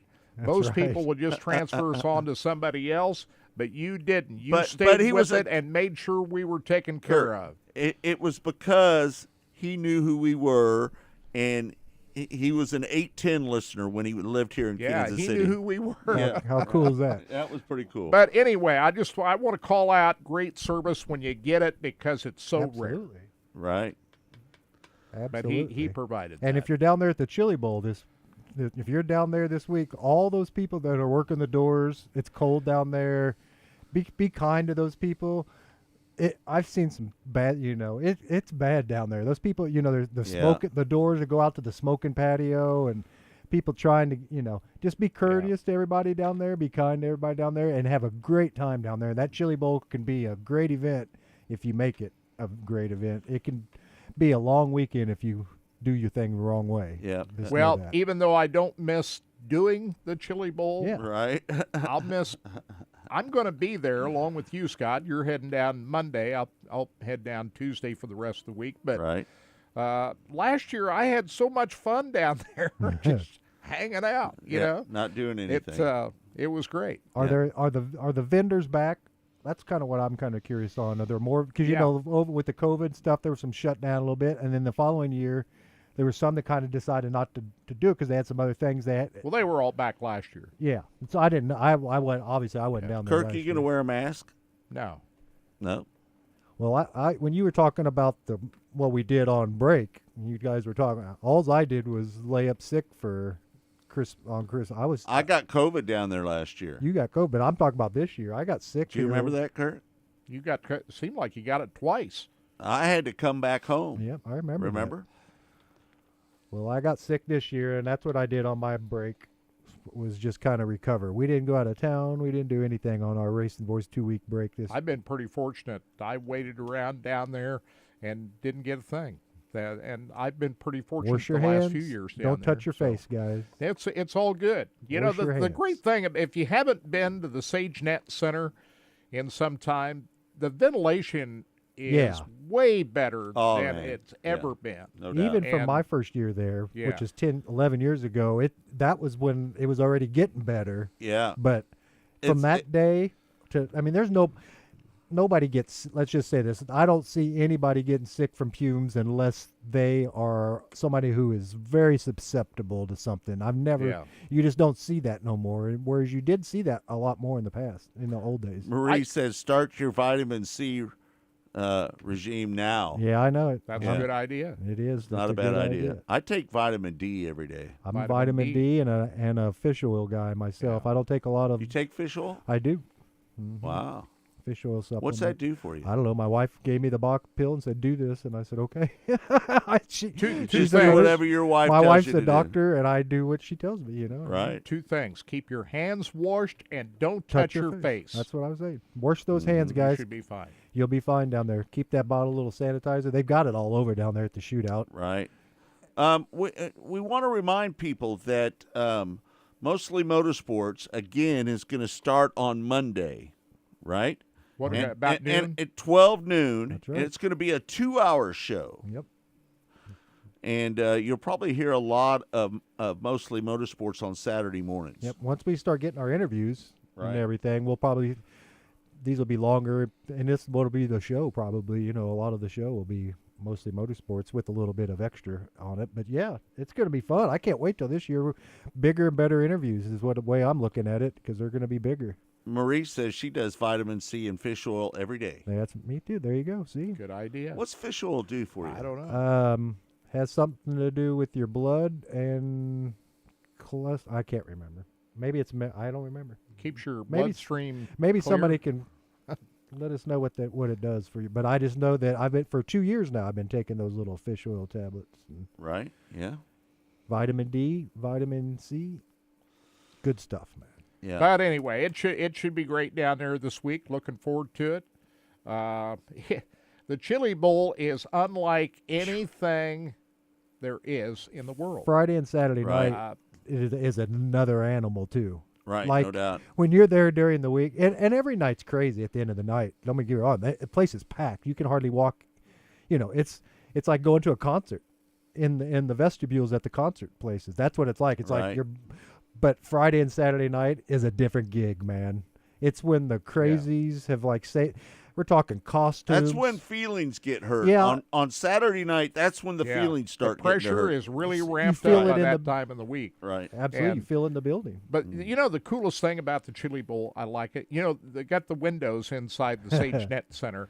If you go in there on a Saturday and they That's right. start racing about 9, 10 o'clock in the morning You with the come out alphabet and it's- soup, and you go through the whole day and there's sun shining through. There's the light is coming through the windows. You get as the day wears on and the sun starts going down and it gets darker. Yep. That's when you really feel the energy of the place really ramp up as the sun goes down and the windows go blacker. Yep. You can really feel it coming on. So Saturday at the Chili Bowl is just unlike anything People else. don't realize that the lights are that building has so many doors and windows and on the ends that, like Kirk was saying, it does. You see the change. It doesn't happen as much, when there's a lot of snow. Right. But man, the energy just shifts when they do that rollout. There's nothing like that cool roll. They announce, the states, when they announce all the states and each driver comes from each state with the flag and they're throwing the frisbees and the place is rocking and you've got the top row rowdies acting a fool over there. It's a great experience just to say you've seen it.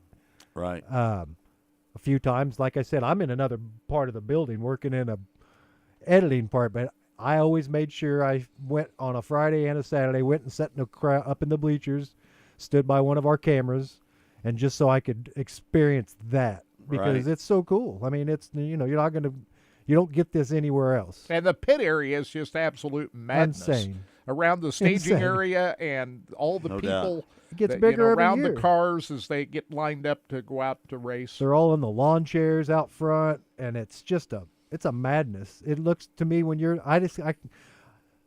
when you're there, When you have almost 400 cars there. it's just crazy, Right. man. The big thing about the Chili Bowl, for those of you that's not been there, you get inside that building, you forget about anything else that's going on in the world. Right. Nothing outside Nothing else that matters. building matters because there's so much going on Right. inside that huge building that nothing else matters in the world when you're in. You know what else happens?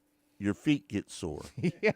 I bring Yeah, three it does. different types of shoes, completely different type shoes. A flat one, a nice tennis shoe with like a Nike, like an old school Right. dad's white. You know, if you wear Hey Dudes all day, your feet will hurt. That's what I'm saying. So you do a flat one for an hour or two, especially Right. we all know this. The shootout prepares you for because the Chili Bowl is a cakewalk compared to doing the days when you're on your feet at the shootout. Shootouts Right. all day, all night, and then you're up again before the sun's up, and you're up and you're heading to the building again. Right. So if you just did the Chili Bowl, you would think you were dying. But doing the shootout first and then hitting doing the Chili Bowl ain't as bad. But by the time the Chili Bowl rolls around, I've already have new socks and changed my shoes multiple times because that's the only way to keep your feet from hurting down there, man. That concrete floor is a real brutal, man. But let me tell you it will something. beat your feet up. It will, or your arms. The way that Tulsa shootout has advanced over the years is pretty breathtaking. You know, when that first started, you know, you had, you know, some 700-800 go cars. karts and quads and different stuff like that. Look at what that thing has grown into now. It's better now. Saturday night at the Tulsa shootout used to be like a Saturday night in the early days of the Chili Bowl now. Yep. I mean, it's gotten so big, and the micros and the way that has improved and that's become an industry all to itself. Right. Bigger and drivers to are watch showing just how big that event has gotten over the years is pretty breathtaking. Yeah, no doubt about it. How did Kyle Larson's kid do? I mean, Kyle Busch's kid do in his race down there? How did Braxton do? You know, Kurt? I'm not sure. I was one of, and you didn't keep an eye on I Braxton? watched him race once or twice out there, but I didn't see. Did Kyle just race exactly. as well? Kyle raced, didn't he? Yeah, he did. Yeah, that was the only two things that I looked for and didn't actually see when I was watching, and I don't buy the subscription obviously, so I just kind of watch highlights. But I didn't see. I expected to see a highlight of the little guy and his dad if somewhere in there, so I was kind of curious on Yeah, that. you know, I'm really not sure just exactly where he if ended anybody up. has any information out there, we'd, like you said, pass that on to the chat room right there. Lloyd said, dudes are junk. He said, more fashion than comfort. I like the way they make the top of my feet feel. The bottom they do hurt a little bit. I'm wearing a pair right now. Well, if you wear them on concrete all day. But they're on the carpet and going to the store and back. I love them. You know, fascinating part of the whole Chili Bowls going on right now is Absolutely. when they park these vehicles. That process is underway as we speak. And it looks crazy from above. Yeah. Scotty Cook said Braxton Busch came a couple of spots short of transferring out of the B into the junior sprint. Oh, okay. Yeah. Because I was looking at the final rundown of the junior sprint A main, and I didn't see his name. So just fell a couple of spots short. Yeah, no doubt. We're going to be getting Emerson Axum on here in just a moment. Hey, watch out for him this week, too. Oh, boy. He's going to have a fast race car. Yeah, no doubt about it. So we'll be – and, you know, I don't know how much of an advantage that is, that with him racing in 4 different classes down there, he's already had a lot of laps around that racetrack compared to a lot of others that are racing the Chili Bowl this week, how much of an advantage that gives him in terms of setup of the race car and so forth.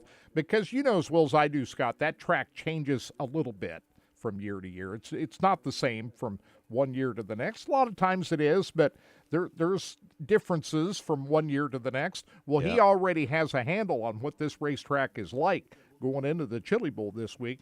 It'll be interesting to see how he's able to take what he did at the shootout into the Chili Bowl and make it work for him. Yeah, no doubt about it. Okay, I think we've got him on the phone. Let's go to the phones right now. Emerson Axum joins us on the show. Emerson, how you doing, my friend? Not too bad. How are you?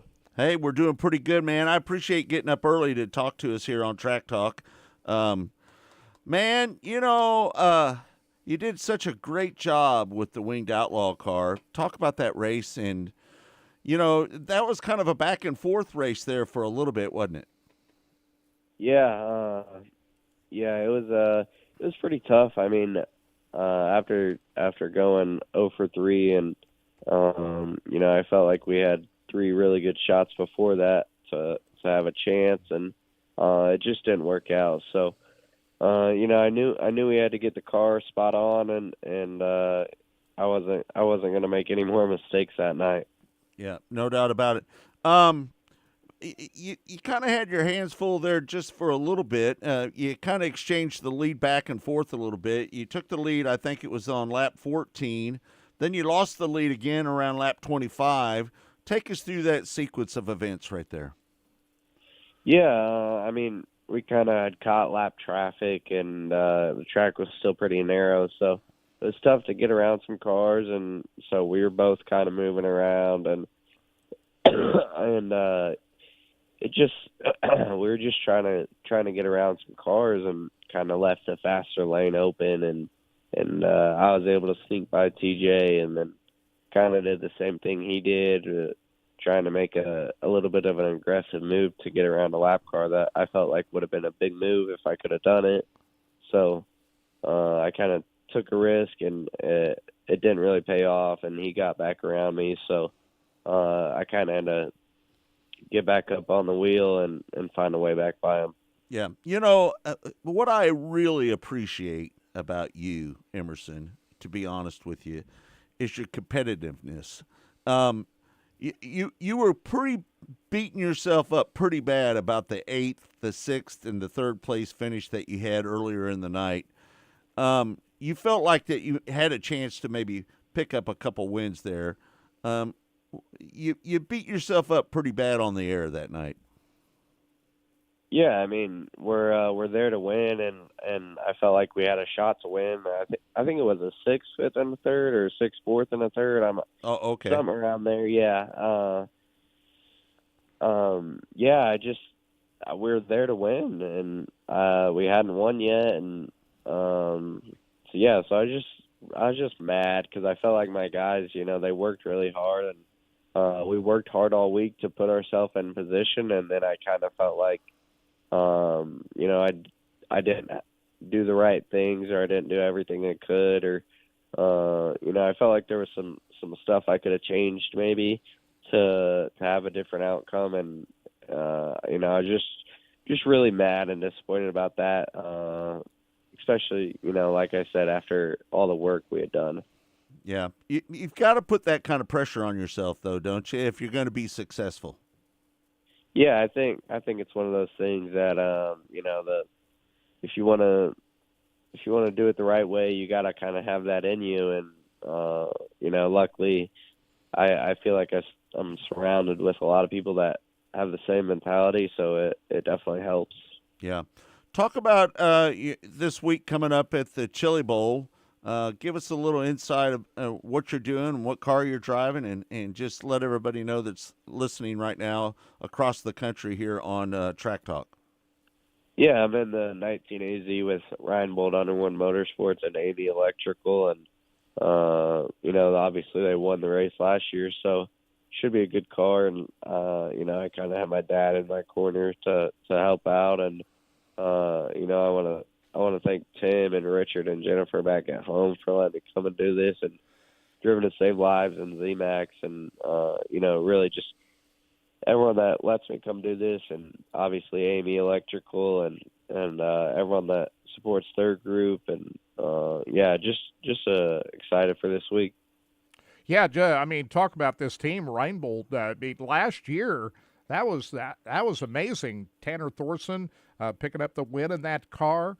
Is it the same equipment, or it's advanced over what it had last year?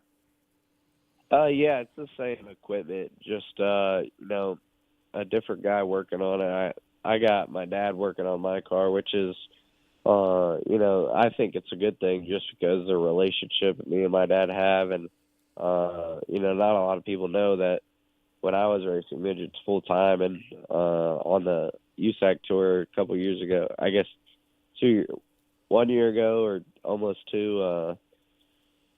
And having a little bit of success, it was just me and my dad, and we would go out racing and do kind of our way. So I'm excited for this. What did you learn about the racetrack at the shootout? Is it different than what it was last year, or how much of an advantage do you think that it will be for you, having raced on it so much during the shootout? I mean, it's really always pretty close. I mean, it's different in some areas. It's usually the biggest thing I feel like I notice the difference is the way it forms, like the way the racetrack and the cushion builds and the way it slicks off. I feel like is the biggest difference normally. Yeah. Hey, talk about you driving the Clauson Marshall Drive to Save Lives 39 BC sprint car. Yeah, it's a fun time. I mean, I feel like that's a really good group, and Driven to Save Lives and ZMAX and everyone over there give me a really good piece, and Adam and Balin, my guys, they work really hard. So, it's just a fun time. Yeah. What is your goal in life as a race car driver? Where do you want to end up, Emerson? Yeah, I feel like I want to be on the World of Outlaw Tour or be a true outlaw and be pretty successful at that. That's the goal. Yeah, no doubt about it. You've got the talent. What are the plans for you this year? With Clauson Marshall and that crew, to go full-time USAC racing again. So I'm excited about that and get another year at that, because last year I felt like we had a really good rookie year, but it was our rookie year. So yeah, obviously there's a lot of learning, but I'm excited for a second year at it. What did you learn last year in your rookie year? Out of all of the things that you sponged up, what was the number one thing that you learned the most last year? Really just how to work with a different crew chief than what I'm normally used to, I feel like was the biggest thing. Yeah. Thursday night is your night. Just kind of talk about how that shakes out as far as everybody racing on 5 different nights, preliminary round, but you're going Thursday night.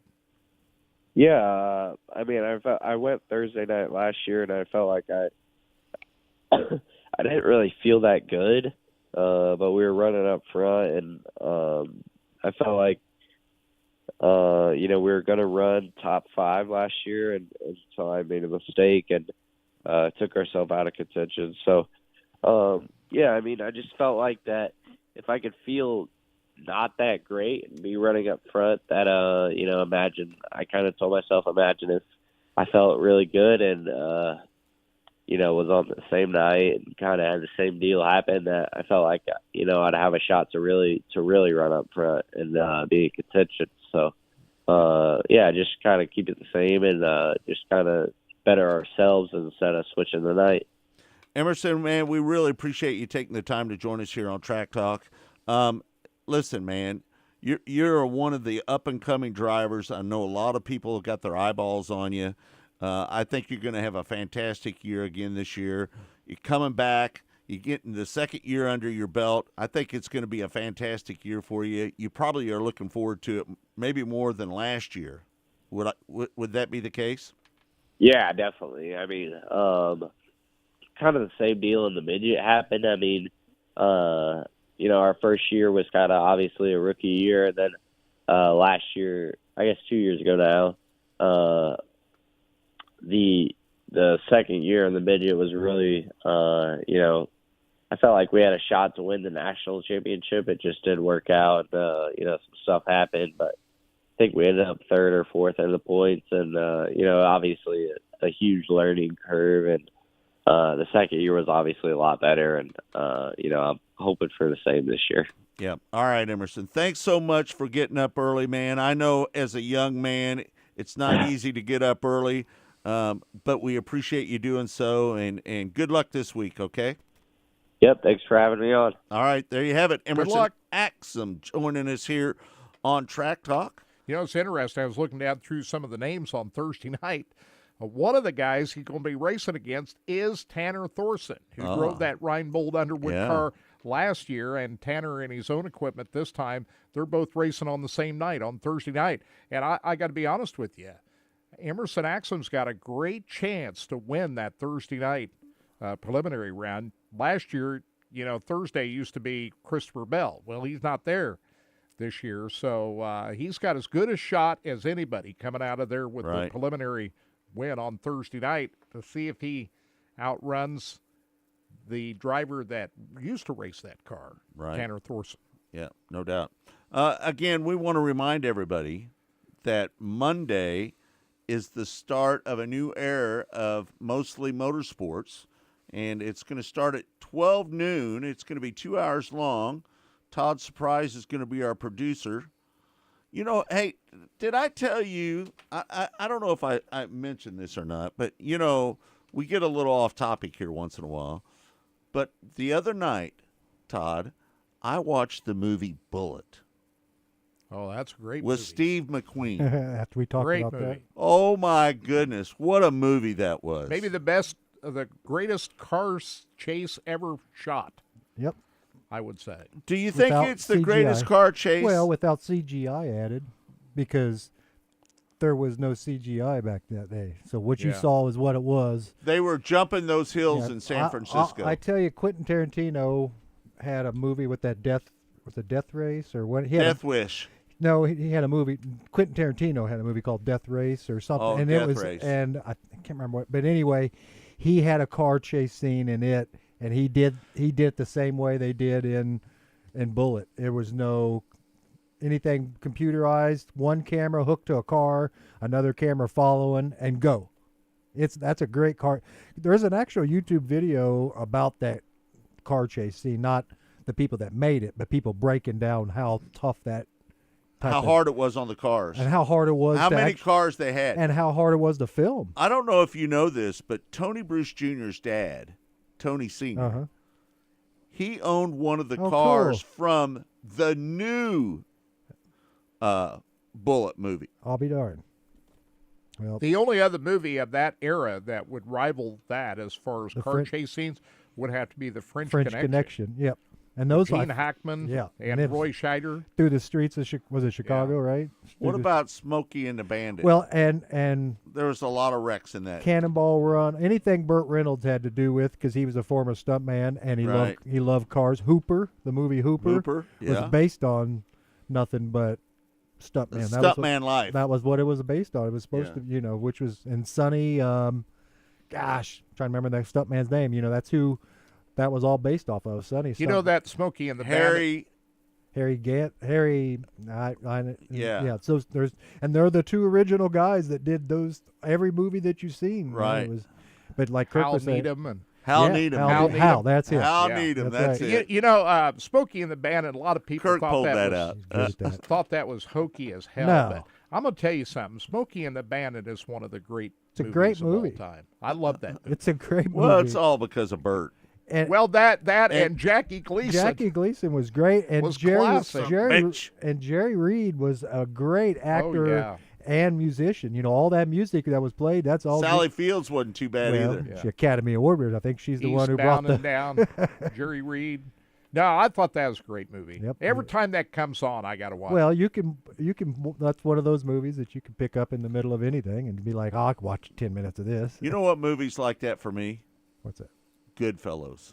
I can watch Goodfellas. That is, every time I flip through and I find Goodfellas, I stop and watch it. If it's not on real, if it's on the where they edit out, once they start cussing and the edits get going, then I have to change it. If it's on, but that real movie TV. ranks as number 10 on my all-time now list. Kirk. If people don't know, Kirk's got number 10. Kirk's got a list, actual list. Do you really? I do. I've got a hot top 100 list of my favorite movies. You know, of all Kirk time. belongs to a movie club, don't you? I'll put it up on. Did you know he belongs to a movie club, Scott? No, I didn't know. No, friends. We go out and see movies about once a month. Did you know this? Yeah. He has friends that he goes and sees movies with. Well, here's the thing about Todd and I with Kirk Elliott.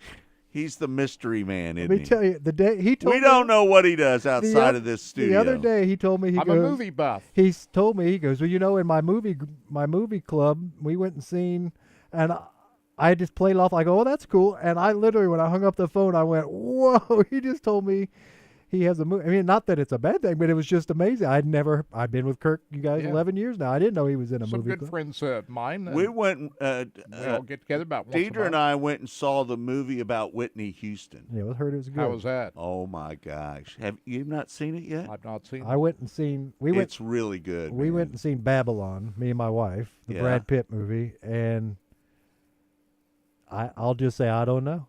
I don't know what I saw. It was confusing. It's just Babylon? Yeah, it's about young Scarlett before the talking movie, so it'd be silent pictures all the way up to where things happen. So it's like follows this girl's career over a certain time. Brad Pitt's one of the characters, and he's an actor in that and stuff. But it was a 3 hour and 15-minute movie. Oh my gosh, I can't stand those long movies. 3 hours and 15 minutes. You went to the movie theater? Me and to see Jennifer it? went and seen it because it had some pretty good reviews, and I think it would have been a really good movie if they had got it down to 2 hours and 38 minutes. I mean, the longest movie I've seen for a while that didn't seem that long, but had to be that long. 2 hours and 38 minutes. It would have been better. It lasted about 3.5 hours, but it was great. Is The Irishman. Hold on, You Kurt. can see The that on Irishman Netflix. Hold on, Kurt. What's your favorite movie of all time? Here we go. The Godfather. The Godfather. Godfather. Without a doubt. And Godfather 1 and Godfather 2 are my two.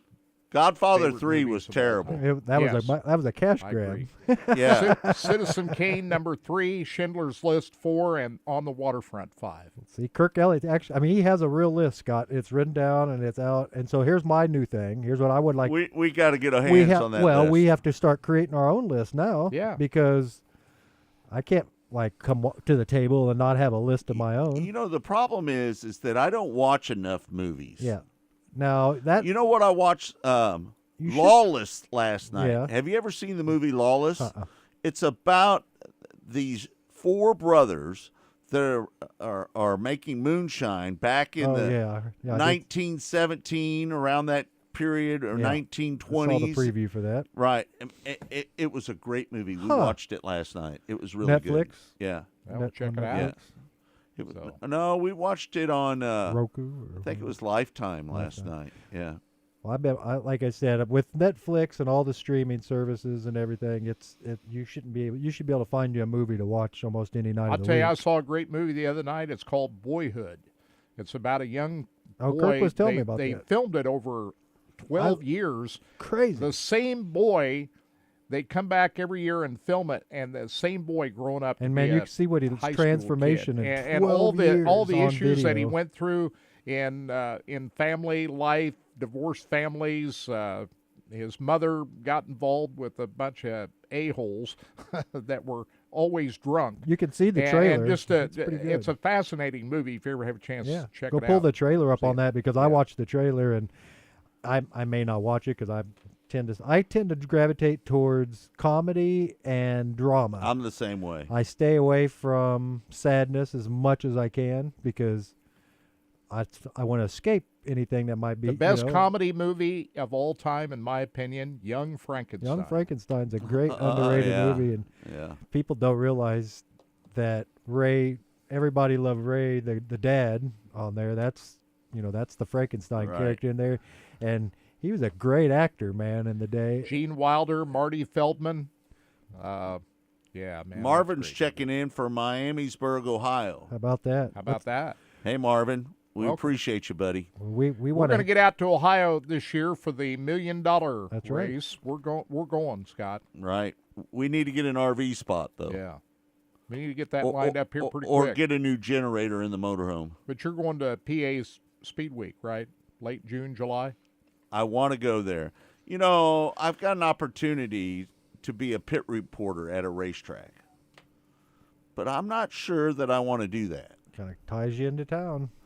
It ties me down every weekend. And you just escaped. You just got out of your. I just got out of doing You just that. got out of jail, and you're going to go right back into solitary confinement. I'm going to go to more races outside our area this year. You know, I went to more races, period, last year than I have Kirk went in a to lot of all years, of but I'm going to do a little bit I'd- more I traveling. would text Kirk Elliott, and he'd be at a racetrack, and that was unlike Kirk in the past because he was always so tied down. Kirk, if you don't know, when we used to do all the streaming on all of our stuff, right? Kirk babysat all these streams, even Yeah, though we had to peop- be here to watch all we that had stuff. people all Right. across the country doing these streams for us, but we still had Kirk here babysitting that stream. If you While had you were something- out on the road, I just took residence inside the studio. We Right. had all these So TVs Kirk working. Elliott, behind the scenes, like you said, he may have been, but he was working. I mean, he's got streams up and going, TVs rolling and stuff. And so this last year, he was actually out there having fun, He buying. had to take care of customers. You Yeah. had to watch what's going on. Can you believe what Lloyd just said? He What'd he said say? all the Steven Seagal movies are my favorites. When I was younger, I really liked him. I because they were the. I can't stand him. I don't like him now. He's just a goober. He's just an arrogant prick. But in the 80s, I really liked those. Were an escape movie for me because the acting was kind of bad.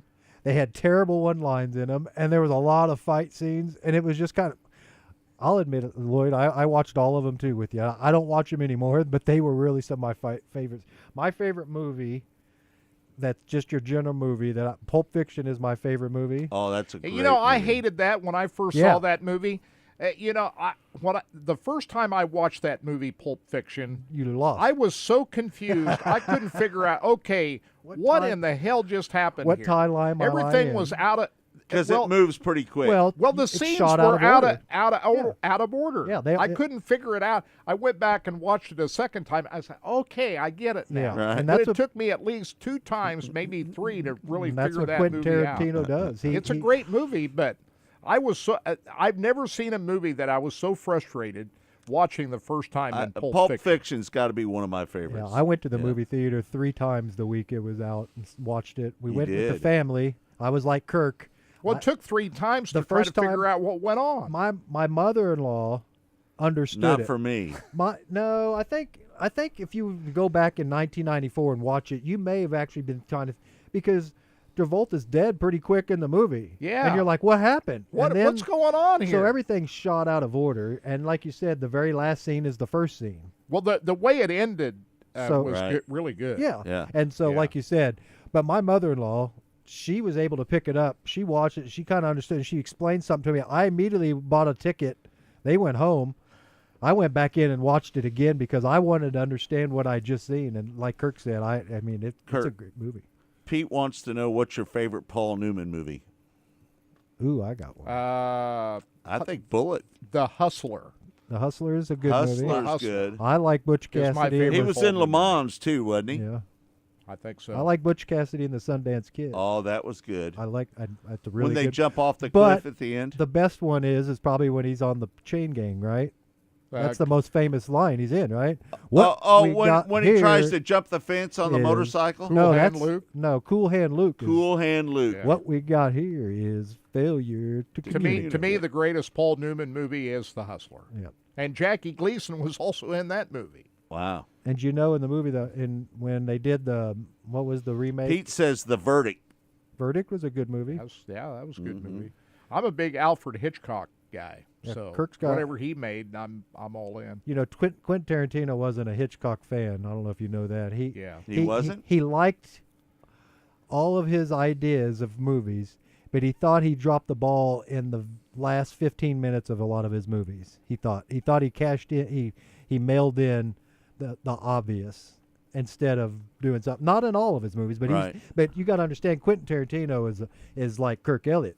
He belonged to him. He worked at a movie blockbuster type of movie place. Yeah. In a hometown place. He's seen every movie that was ever made. Yeah. He like things that we've never even knew that was even on videotape. So I'll leave it up to the experts like Kirk and these guys. I'm not the biggest Quentin Tarantino fan. He's an interesting movie maker. Django was a Django was Django Django was a and it's a remake of Django. Boy, that movie was intense. Django Unchained. Yeah, Django Unchained. because the movie Yeah. Django is another movie, and it's kind of Right. based off of the.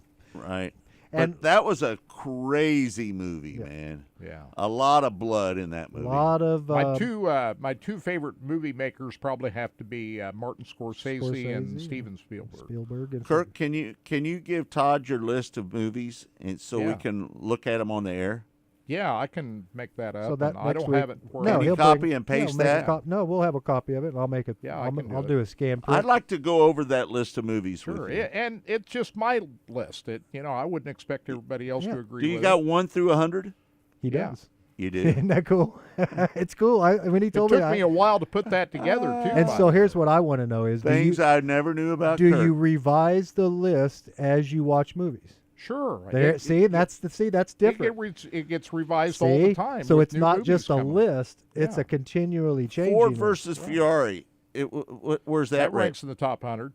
Yeah. Does it? Yeah, I got it about 95, something like that. You know, Paul Newman drove John O'Neill's car out at I-70 Speedway I remember one day. reading that in a bio. Yeah. On that.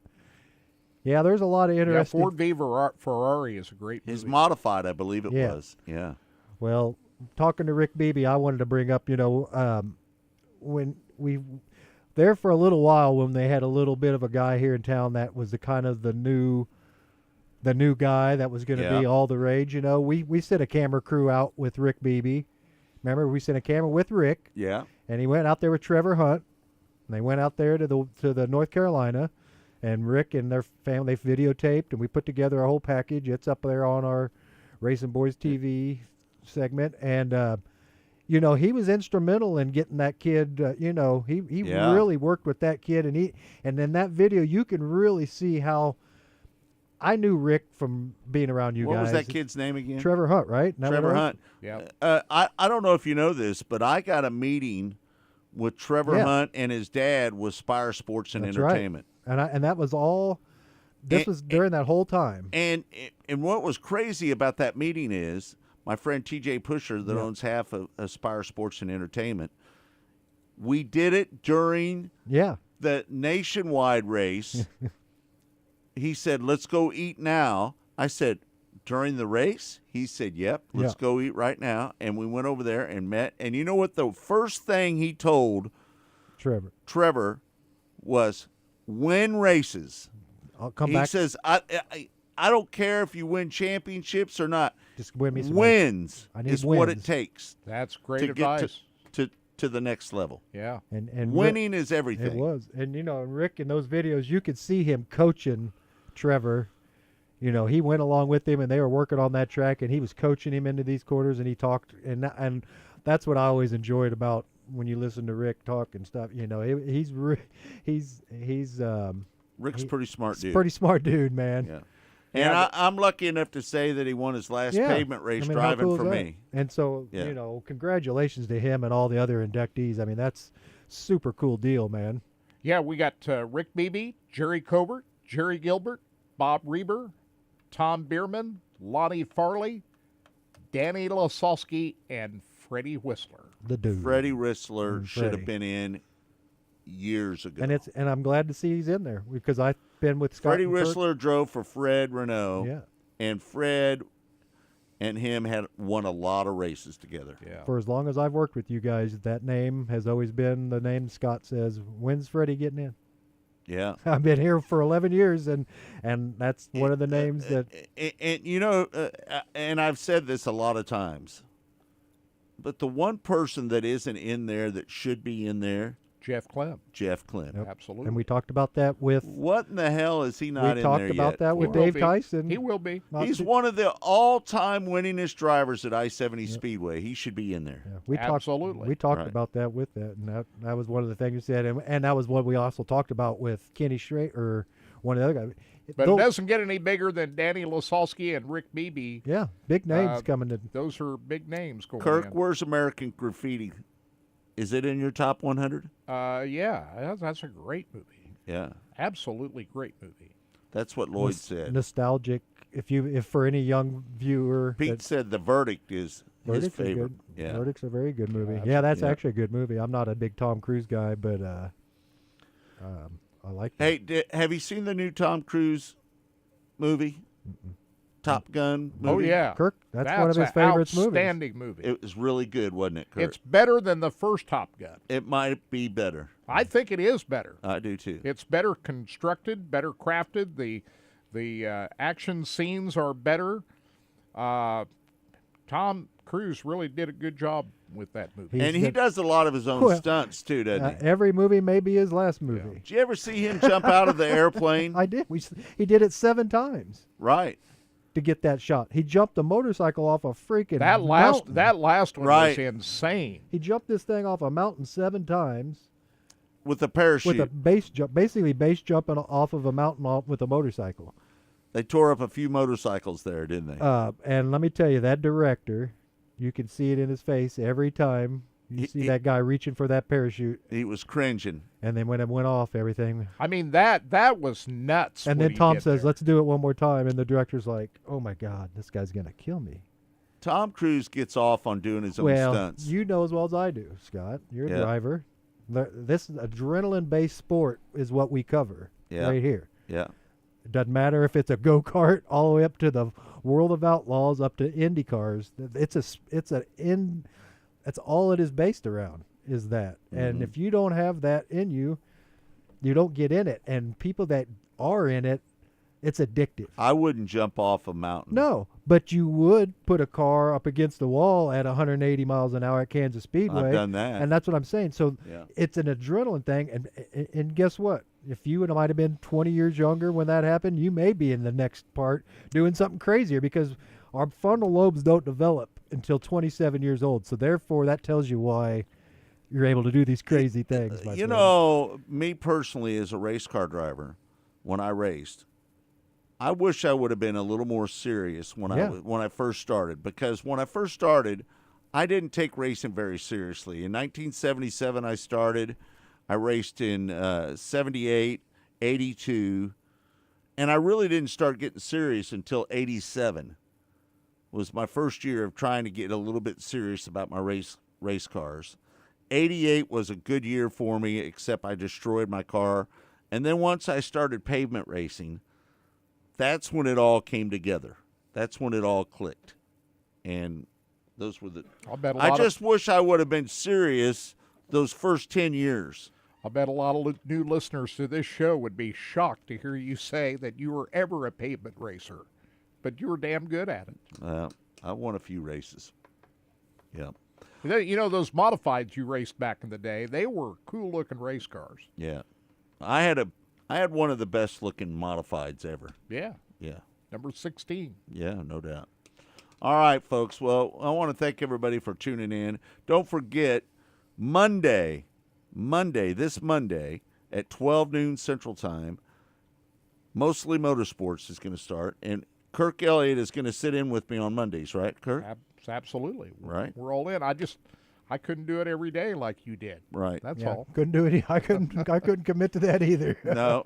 But Mondays are great. Not many people could. Yeah. Like you said. It'll be fun to come in here, talk about all the racing that went on over the weekend on Mondays. Yeah.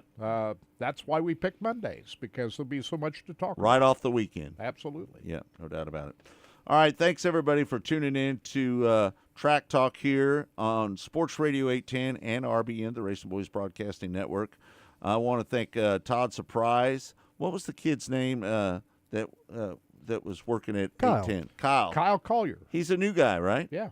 Yeah, he did a pretty good job. Good job. All we need to do is get his audio pumped up he needs to be just a little bit more firm on the mic, and he'll be good shape, man. Right. Because he hit all other cues. Because I couldn't hear him count down. And I could hear it, but you could. I heard the 30, but I didn't hear the 10. So, I mean, like I said, he's doing a good job. And then we need to figure out who can figure out Facebook.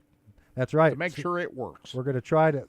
Luckily, everybody stuck with us. And, hey, we may have picked up some more subscribers today, because we had a lot of people on YouTube, so we appreciate everybody that was on YouTube. Yep. And they made their way back to Facebook, whichever way. But if you were over there on YouTube while you're there, if you noticed, I typed in something. Just go ahead and hit that subscribe button while you're at YouTube. Yeah. Mm-hmm. And you'll get a notification if something like this happens again and Facebook shuts down. You'll get that notification that YouTube's up and going, and you'll get that. Yeah, it's one of the reasons why we do it on both That's streams. right. So if something happens to one stream, we've got the other one to fall back. And you can back on. always, always, always find everything at www.racingboys.com. I mean, we always have a stream rolling there. We've been streamed. That was back in the original stream spot. Yeah, and if it's if it asks you to log in, but it's a free deal. It's a free so free deal, man. Just log in. And you've got 3 different options. If Facebook goes down, you can go to the website or go to and YouTube. hopefully next year, or not next year, this year, we'll be back on Twitter. Once they get that mess figured out over there, we'll start streaming again. And we probably should have a lot of interviews this week. I know that Scotty and I are going to be doing a kind of a pre-race show down there, and you're going to be putting that package together. So you can find that on our YouTube page, right? It'll be on the YouTube page, and then we'll share that link to the Facebook page, because we used to do it the other way. Should we put it on our podcast? Well, we have another podcast page with that other. We may just drop it up on there, and that way you have the audios there for people to listen to anytime they want, because it's a different podcast channel. Yeah, right? It's a different channel, so you'd have to go to our podcast page. But like you said, we'll have those on, but we're going to share that on YouTube, and then those will be on our Facebook page via YouTube. So the YouTube's not, you don't have to log in. You don't have to be a subscriber or like our Facebook page to watch this. You just go to YouTube, and it'll be there. All right. Marie said, thank you. Have a great day. Have a great weekend. You too, Marie. She's one of our favorite followers. Yeah, as far as I'm concerned, we're heading into one of the biggest weeks of the year. Yep, no doubt. Me. I mean, Chili Bowl week is about as big as it gets, doesn't it? Yep, no doubt. Go Chiefs. All right. Thanks, everybody, for tuning in. It's been Track Talk. It's all been brought to you by, for the final time, Lucas Oil Products. It works. We want to thank them for being great supporters of ours for the last 12 years. And hopefully we'll make a big announcement next week on our new title sponsor right here on Track Talk. Thanks again. Thanks for Todd Surprise. Thanks to Kirk Elliott. I'm Scott Traylor saying we'll see you next week right here on Track Talk.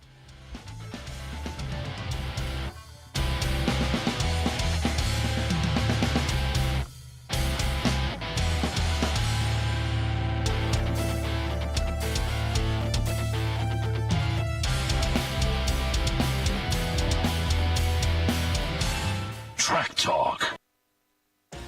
At Lucas Oil, we take pride in creating problem-solving products to make your car care easier. We protect your vehicle and make it run longer so you can focus on the things that matter most.